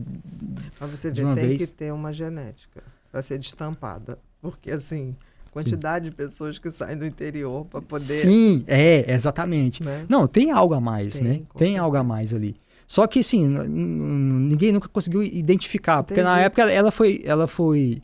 Psicólogos, psiquiatras examinaram ela, não tem nada de normal, ela é sã. Ela não é uma menina insana. Sim, não foi nenhum surto psicótico. Não teve um surto psicótico, não teve nada. Ela tem zero problema. Que é pior, né? Exatamente, que é pior. E aí ficou-se essa ideia de que ela matou por saudade de casa. Que ela queria voltar, sabe? Pergunta que ela não quer calar. Ela comeu a tia para matar a saudade de casa. Que horror, desculpa. Porque a justificativa... Não, sim, mas assim, é um crime assim, violento, dantesco, hediondo, sabe? Que sem explicação, sabe? Quantos anos ela tinha? 12. 12 anos, E aí, assim, uma última ironia nesse caso é que ela foi condenada... Ela não foi julgada como adulta, né? Mas foi condenada a ficar até os 21 anos num reformatório. Mas ela não cumpriu toda a pena dela, saiu antes, voltou para a fazenda. Para a cidade dela. E aí, quando ela tinha 21 anos, ela faleceu no acidente de carro. Então, assim, uma história bem trágica, né? E, assim, é irônico porque se ela tivesse ficado presa até os 21 anos, ela não tinha sofrido um acidente, não tinha morrido, né? Mas esse é um caso, assim, que me chamou a atenção, sabe, assim. E mulher, né? Mulher, exatamente. Esse tipo de violência tão marcada é mais característica do homem, né? Inclusive, tem um outro caso do livro. Esse, sim, é um caso bastante... que quebra, assim, paradigmas, né? Como é que foi esse caso? Esse caso também envolve uma menina de 12 anos, uma criança... Mulher. Olha só esse caso. Esse caso aconteceu na Inglaterra em 1993. Uma adolescente de 18 anos, ela foi encontrada morta numa rua perto de um cemitério. E, bom, quando a polícia chegou, encontrou o corpo, eles ficaram horrorizados, porque a mulher, ela foi morta de maneira brutal, sabe? Foi mutilada, teve o órgão genital, sabe, mutilado e tudo. Um investigador da época, inclusive, chegou a comparar o caso com o Jack o Estripador. Nossa. Porque era o que o Jack o Estripador fazia, né? Então, assim, só para ver o grau de brutalidade envolvido no crime. E aí, esse caso, na época, passou-se vários anos e nunca descobriu quem era o assassino. Por quê? Porque ninguém imaginou que era uma... esse tipo de crime, né, Bia, igual você falou, o que é? Quando você encontra uma mulher jovem, bonita, morta desse tipo de maneira, com a identidade feminina dela destruída, acha que é um homem mais, o que você pensa? Mais adulto. Isso é um homem. É homem que comete esse tipo de crime, não é mulher, é um homem. Né? Esse tipo de crime representa o que? A natureza masculina. Né? Do pulso, né? Da penetração, né? Toda essa coisa. Então, foi um homem, até porque também é um homem. Por quê? Para você subjugar uma mulher que já é adulta, você, né? É um homem. Força, né? Precisa de força física e tudo. Então, é um homem. Então, a polícia aqui, ó. Catando o homem, entendeu? Eles fizeram até um perfil psicológico na época. E o perfilador falou o seguinte, ó, é um homem branco, 17 a 25 anos, entendeu? Então, assim, é homem, né? Como é que esse crime foi desvendado? Uma garota que estava presa ela estava presa porque ela tentou matar uma amiga dentro da escola. Uma outra menina, que não tem nada a ver com isso. Que não tem nada a ver. Ela estava na escola, ela chamou a amiga dela pro banheiro. Vamos ali, me ajuda a encontrar uma moeda, porque eu perdi uma moeda. E aí a amiga dela, vamos. A amiga dela entrou. Aí quando a amiga dela olhou para trás, ela tava com a faca. A amiga dela conta essa história, no julgamento ela contou a história, porque ela sobreviveu, né? E a menina tava assim, com a faca assim, passando a faca de uma mão para outra e sorrindo. A menina prazer, conta. Né? Aquele prazer sádico ali, agora você é minha. Tipo assim. Aí ela deu uma facada na amiga, mas aí entraram outras meninas na hora no banheiro. E isso acabou salvando a vítima. E aí essa menina foi presa, né? Ela foi julgada e foi presa dentro do reformatório. E aí dentro do reformatório ela começou a se gabar de ter... foi eu que matei a fulana olha 4 anos atrás. Olha o narcisismo. Sim, exatamente. A ostentação da perversidade. Exatamente. Foi eu que matei. E aí, essa história chegou aos ouvidos da direção do reformatório, chamaram a polícia foi lá interrogar ela. Ela sabia detalhes do crime que só o assassino poderia saber. Por exemplo, ela roubou um bracelete da vítima, pegou como um troféu. Entendi. Entendeu? Ela estava com o bracelete da vítima. E assim, essa informação não foi divulgada. Na verdade, nem a polícia sabia que a vítima tinha um bracelete, né? Porque quando encontraram o corpo não tinha nada, né? Foram até a casa dessa menina, dessa criança, encontraram diários onde ela detalha, até de maneira sádica, assim, os crimes dela, sabe?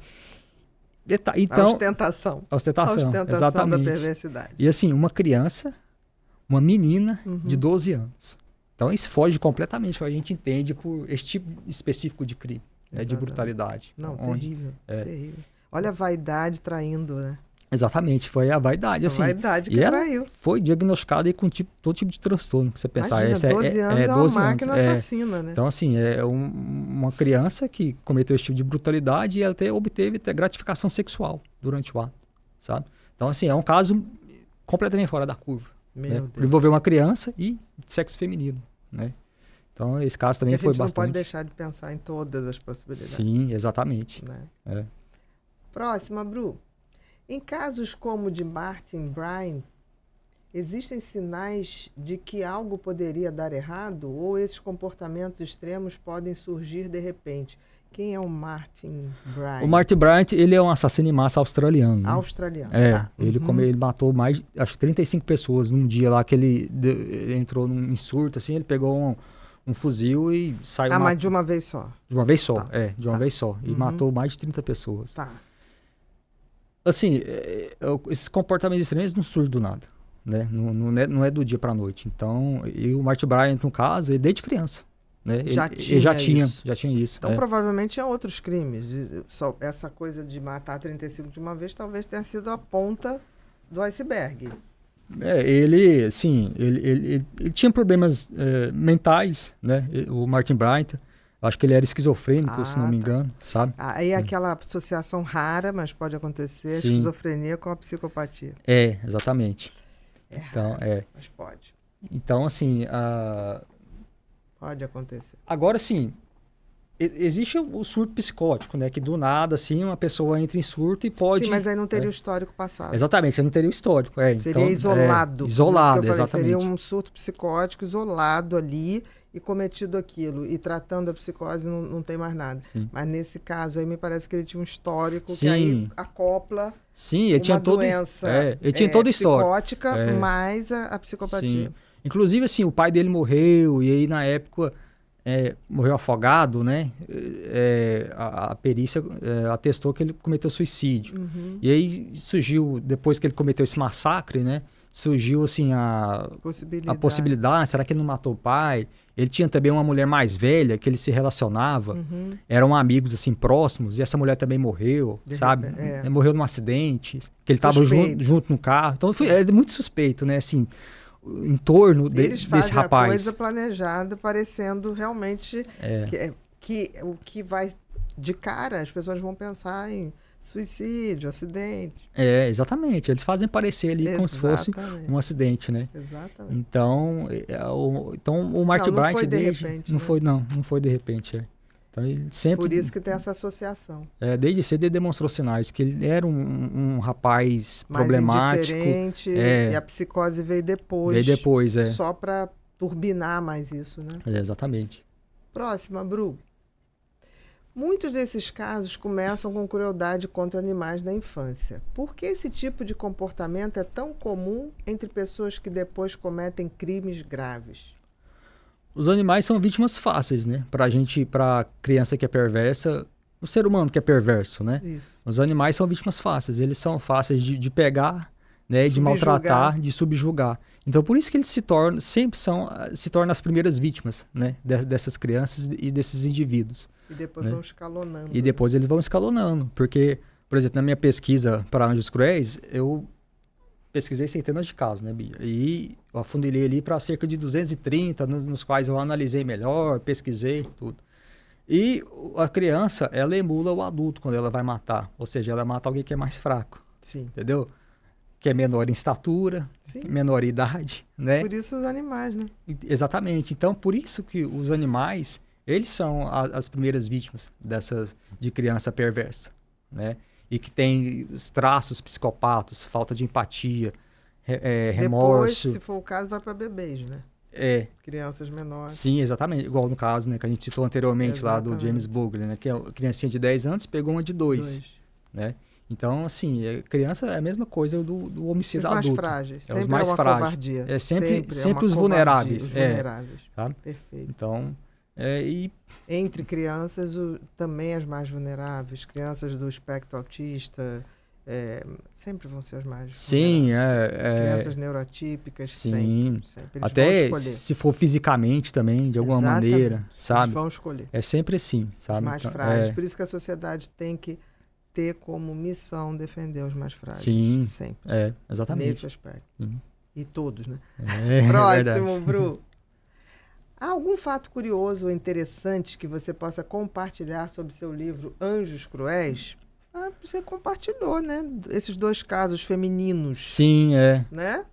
Agora, tem um fato que é curioso, não tem nem a ver com homicídio ou crime, não. Mas, assim, um fato que eu achei curioso na pesquisa desse livro é que tem um caso americano de um garoto chamado Albert Jones, que ele matou 2 mulheres. Isso na década Com quantos anos? Ele estava com 13 para 14. Mas o caso dele, porque apesar de ser já um pré-adolescente, ele já era uma criança com transtorno de conduta, entendeu? Uma criança com toda a problemática. Praticou crueldade contra animais. Então, por isso que eu considero, apesar de ter cometido o homicídio em si, ele escalou. Né? Então, ou seja, desde criança. Então, ele foi um anjinho cruel ali. Tipo que você vai escalando mesmo e tá previsível. Tá previsível, exatamente. Perfeito. E aí ele matou essas 2 mulheres e o caso dele ficou muito midiático na época, sabe? Ele virou meio que uma celebridade criminal da época, sabe? E aí ele... Dark Celebrity. Dark Celebrity, exatamente. Que infelizmente tem, eu acho. E aí, durante o julgamento dele, uma menina começou a frequentar o julgamento para levar doce para ele. Ou seja, ele ganhou uma admiradora. Sim. E isso eu achei curioso, porque a gente vê muito isso, Ted Bundy, né? As mulheres, Richard Ramirez, Maníaco do Parque, né? Recebeu milhares de cartas no pós-prisão dele, provavelmente até hoje, né? Tem pessoas fascinadas então, assim, por Dark Celebrities. Sim, então assim, esses homens acabam tendo centenas, milhares, né, de admiradores. Exatamente. Né? Alguns até casam, né? Na Dinamarca, recentemente, até proibiu, não sei se você sabe disso, mas tem aquele Peter Madsen, né? Que era aquele um engenheiro construtor que matou uma jornalista num submarino.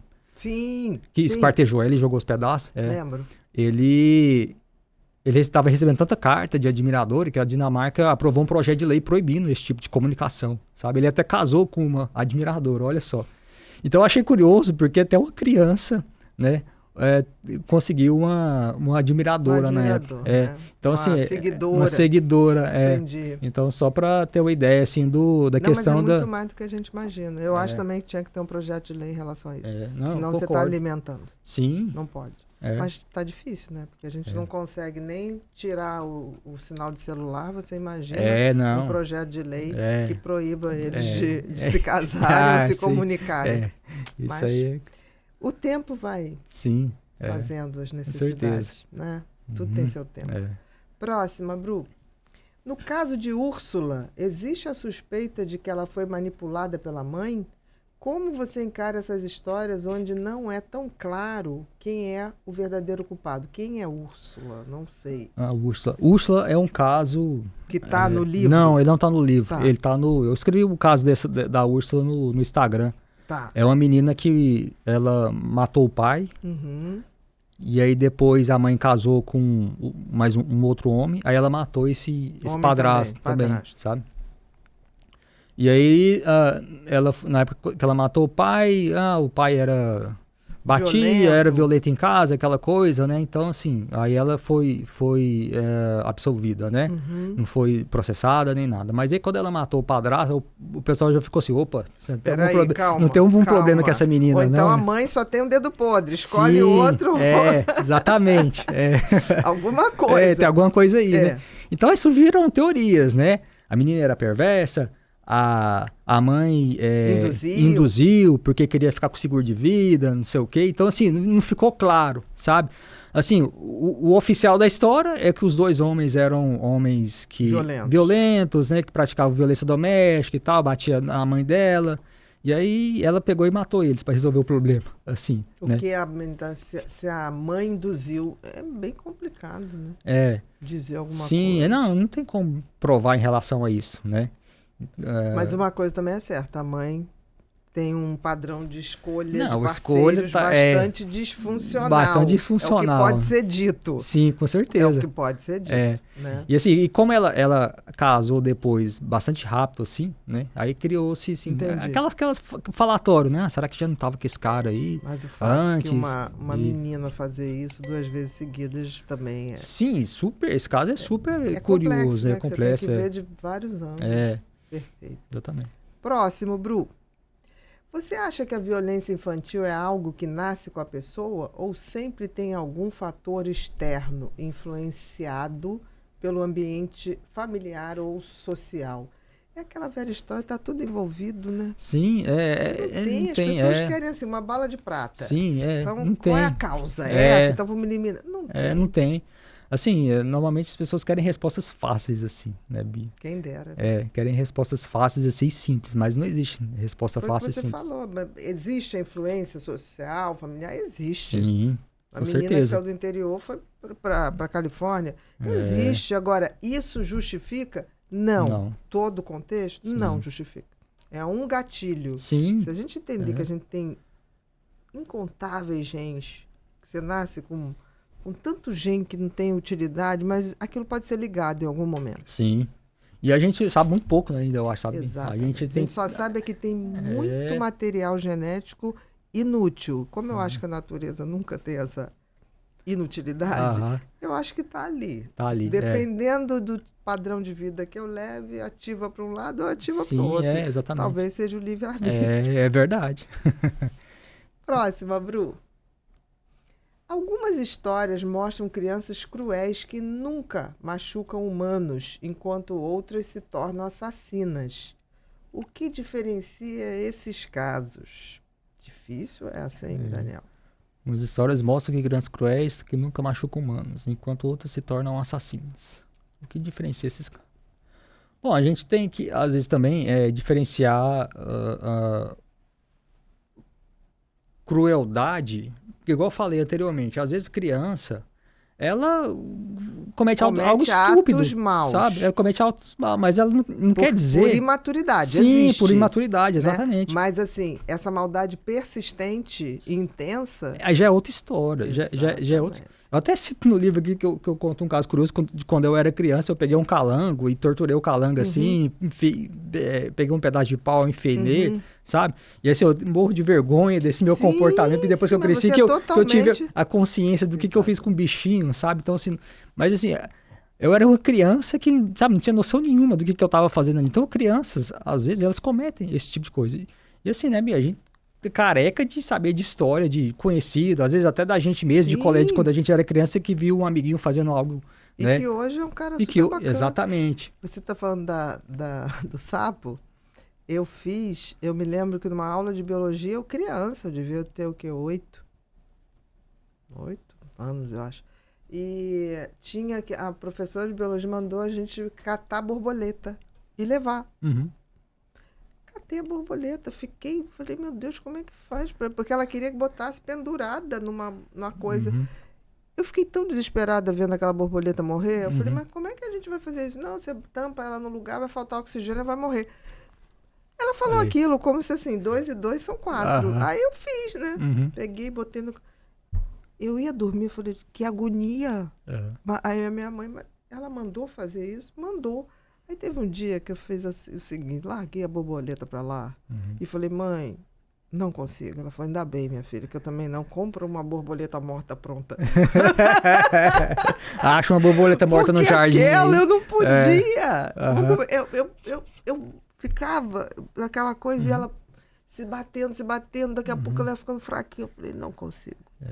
E às vezes você é uma criança, né? Que... Aí eu tive a permissão da minha mãe para tirar o 0 no trabalho. Então, como uma borboleta morta, pelo menos não foi você. E hoje eu fico pensando, gente, que horror. Que horror, né? Isso. Hoje você é um adulto, você nunca faria isso. Mesmo alguém peça, você tá de brincadeira comigo, né? Mas hoje, quando você é uma criança, é diferente. Botava a gente para desenhar tal borboleta no quadro, sei lá. Hoje em dia você nem precisa, você faz realidade virtual de borboleta voando. Mas eu achei aquilo, eu falei, não fiquei com raiva da professora, não. Mas eu, hoje, olhando para trás, na época eu nem conseguia, só me deu angústia. Mas assim, eu não sabia exatamente por quê. Hoje eu fico falando, meu Deus, eu nunca pediria isso.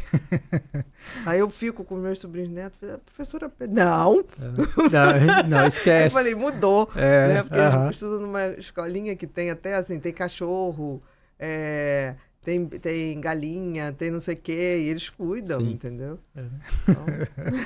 é o do mundo, Fiquei mais tranquila. Próxima, Bru. Ao revisitar casos antigos e esquecidos, você nota diferenças nas formas como as pessoas compreendem e reagem a esses crimes de hoje em comparação ao passado?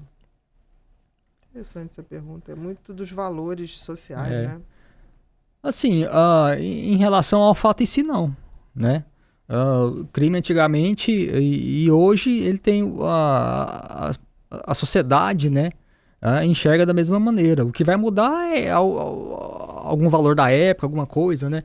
Igual, por exemplo, tem muito caso antigo, assim, que eu pesquiso, e que, por exemplo, você vai ver uma publicação antiga, seja do século XIX, ou até mesmo da primeira parte do século XX, né? Que o jornalista ele passa lá uma estrofe inteira, só falando dos atributos físicos da vítima, sabe? Ou da acusada. Então, assim, uma coisa que pra mim tem, sabe, completamente desnecessário, entendeu? Então, assim, querendo meio que... induzir, não, é por isso. Né? querer justificar de alguma maneira. Sabe, assim, porque a ré, ela andava de minissaia. Andava de minissaia, que ela entrou no tribunal e as estrelas do céu brilharam, né? Coisa desse jeito mesmo, sabe? Então, queria assim, ficcionar, queria fazer ficção em cima, né? E muito assim, é muito comum, sabe? Esse tipo de postura, sabe? Que eu acho horrível. Eu acho que às vezes até hoje ainda tem um pouco disso, né? Desse tipo de mitificação, assim, em torno de pessoas que são expostas, sabe? Até mesmo de assassinos. Sim, né? também acho. Então, existe um pouco disso.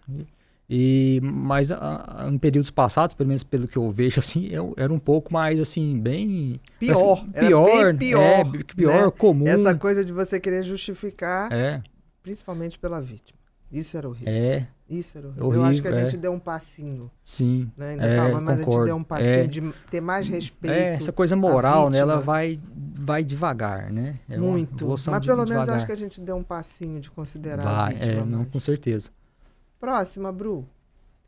Você encontrou exemplos de crianças que foram ajudadas a tempo e mudaram seu destino? Ou esses comportamentos são sempre um sinal de algo irreversível? Irreversível, não. Esses sinais, quando eles aparecem, não quer dizer que a criança está predestinada. Exatamente. Então uma criança aqui, ela tem traços insensíveis e de afeto deficiente. Ela vai se tornar uma psicopata. Não necessariamente. Ela vai matar, cometer crimes hediondos. Não necessariamente. Então existe possibilidade ali de você direcionar aquela criança para ter uma vida funcional, menos destrutiva, mais funcional socialmente. Exatamente. É o que a gente falou de política pública. Tem que ter de acompanhamento. Tem que ter. Senão nem pesquisa a gente vai ter. Exatamente. E tem muito pouca, né? Como é que vai ter intervenção baseada em ciência se não tem uma política que dê pra gente possíveis estudos sérios, né? De longo prazo. Longo prazo, exatamente. A gente precisa. Precisa demais. Precisa demais. Muito, porque, assim... Até para pautar políticas públicas, a gente precisa. De uma política assistencial. Não é necessário um investimento nessa área. Não tem certeza. Como. Não tem como. Senão você avança. vai secar gelo. Né? A violência você fica secando gelo. Exatamente. Em plena praia. Verdade. O que é pior. Próxima, Bru. Como é para você lidar com histórias tão difíceis e pesadas? Isso impacta na sua forma de ver o mundo? Impacta, né? Sempre fica com o pé atrás, né? Quando a gente entra dentro desses contextos, né, da maldade, e a gente percebe que a maldade ela pode estar em qualquer lugar, né, espreitando. E bem camuflada. Totalmente bem camuflada. Eu até cito no caso do Jeff ali, porque o que acontece? Quando ele estava na casa da avó, ele matava as vítimas dele, esquartejava, colocava em sacos, saía e jogava no lixo, né? Aí eu fiquei pensando assim, imaginando assim, as pessoas da rua, da casa da avó.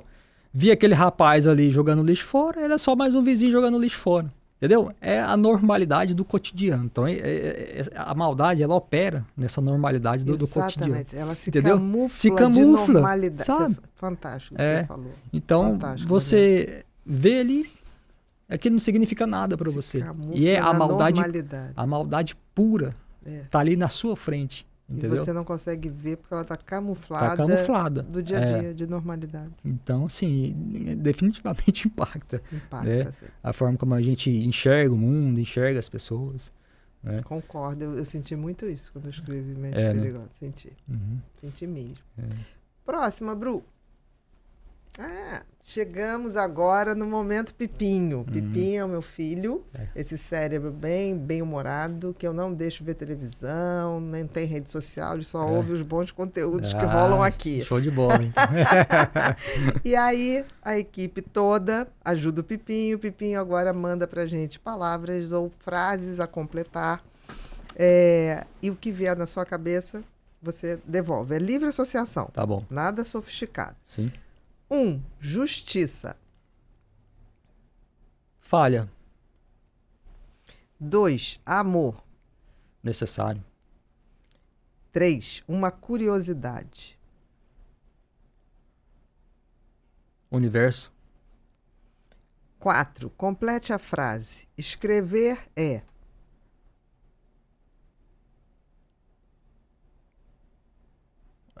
escrever um ato um ato nobre, de geração de conhecimento para gerações futuras e que viram. Perfeito. É compartilhar o conhecimento. Compartilhar. Saber que depois que a gente não estiver aqui, sim, alguém ainda vai se beneficiar. Exatamente. Deixar ali uma semente para o futuro. Perfeito. Se pudesse mudar algo no mundo e você tivesse esse poder, o que você mudaria? O ódio gratuito. 6. Felicidade. É um estado de espírito. 7. Empatia. Cada vez vejo menos. Cada vez precisamos mais. Sim, cada vez precisamos mais. É a melhor maneira de falar. Sim, não é a mesma coisa. Exatamente. 8. Se pudesse entrevistar um criminoso histórico, quem seria e por quê? Criminoso histórico. Seria o Dahmer? Porque você tem um livro do Sim, Dahmer. O Dahmer seria legal porque perguntar determinadas coisas que nunca foram perguntadas, né? Apesar dele ter várias entrevistas com ele, a questão do interrogatório, né? Conclusões médicas, psicológicas, psiquiatras dele, né? Ou seja, tem um farto material. Ainda existem buracos, né? Que você gostaria. Que eu gostaria, exatamente. Então, eu acho que o Dahmer seria um bom personagem criminoso aí histórico. Atualizaria o livro. Com certeza. Um novo volume. Né? Exatamente. Daria o livro de roteiro, rotorizar para uma série mais fidedigna. Sim, exatamente. Né? Mas pode ocorrer também. Né? 9. Propósito de vida. Viver. E 10.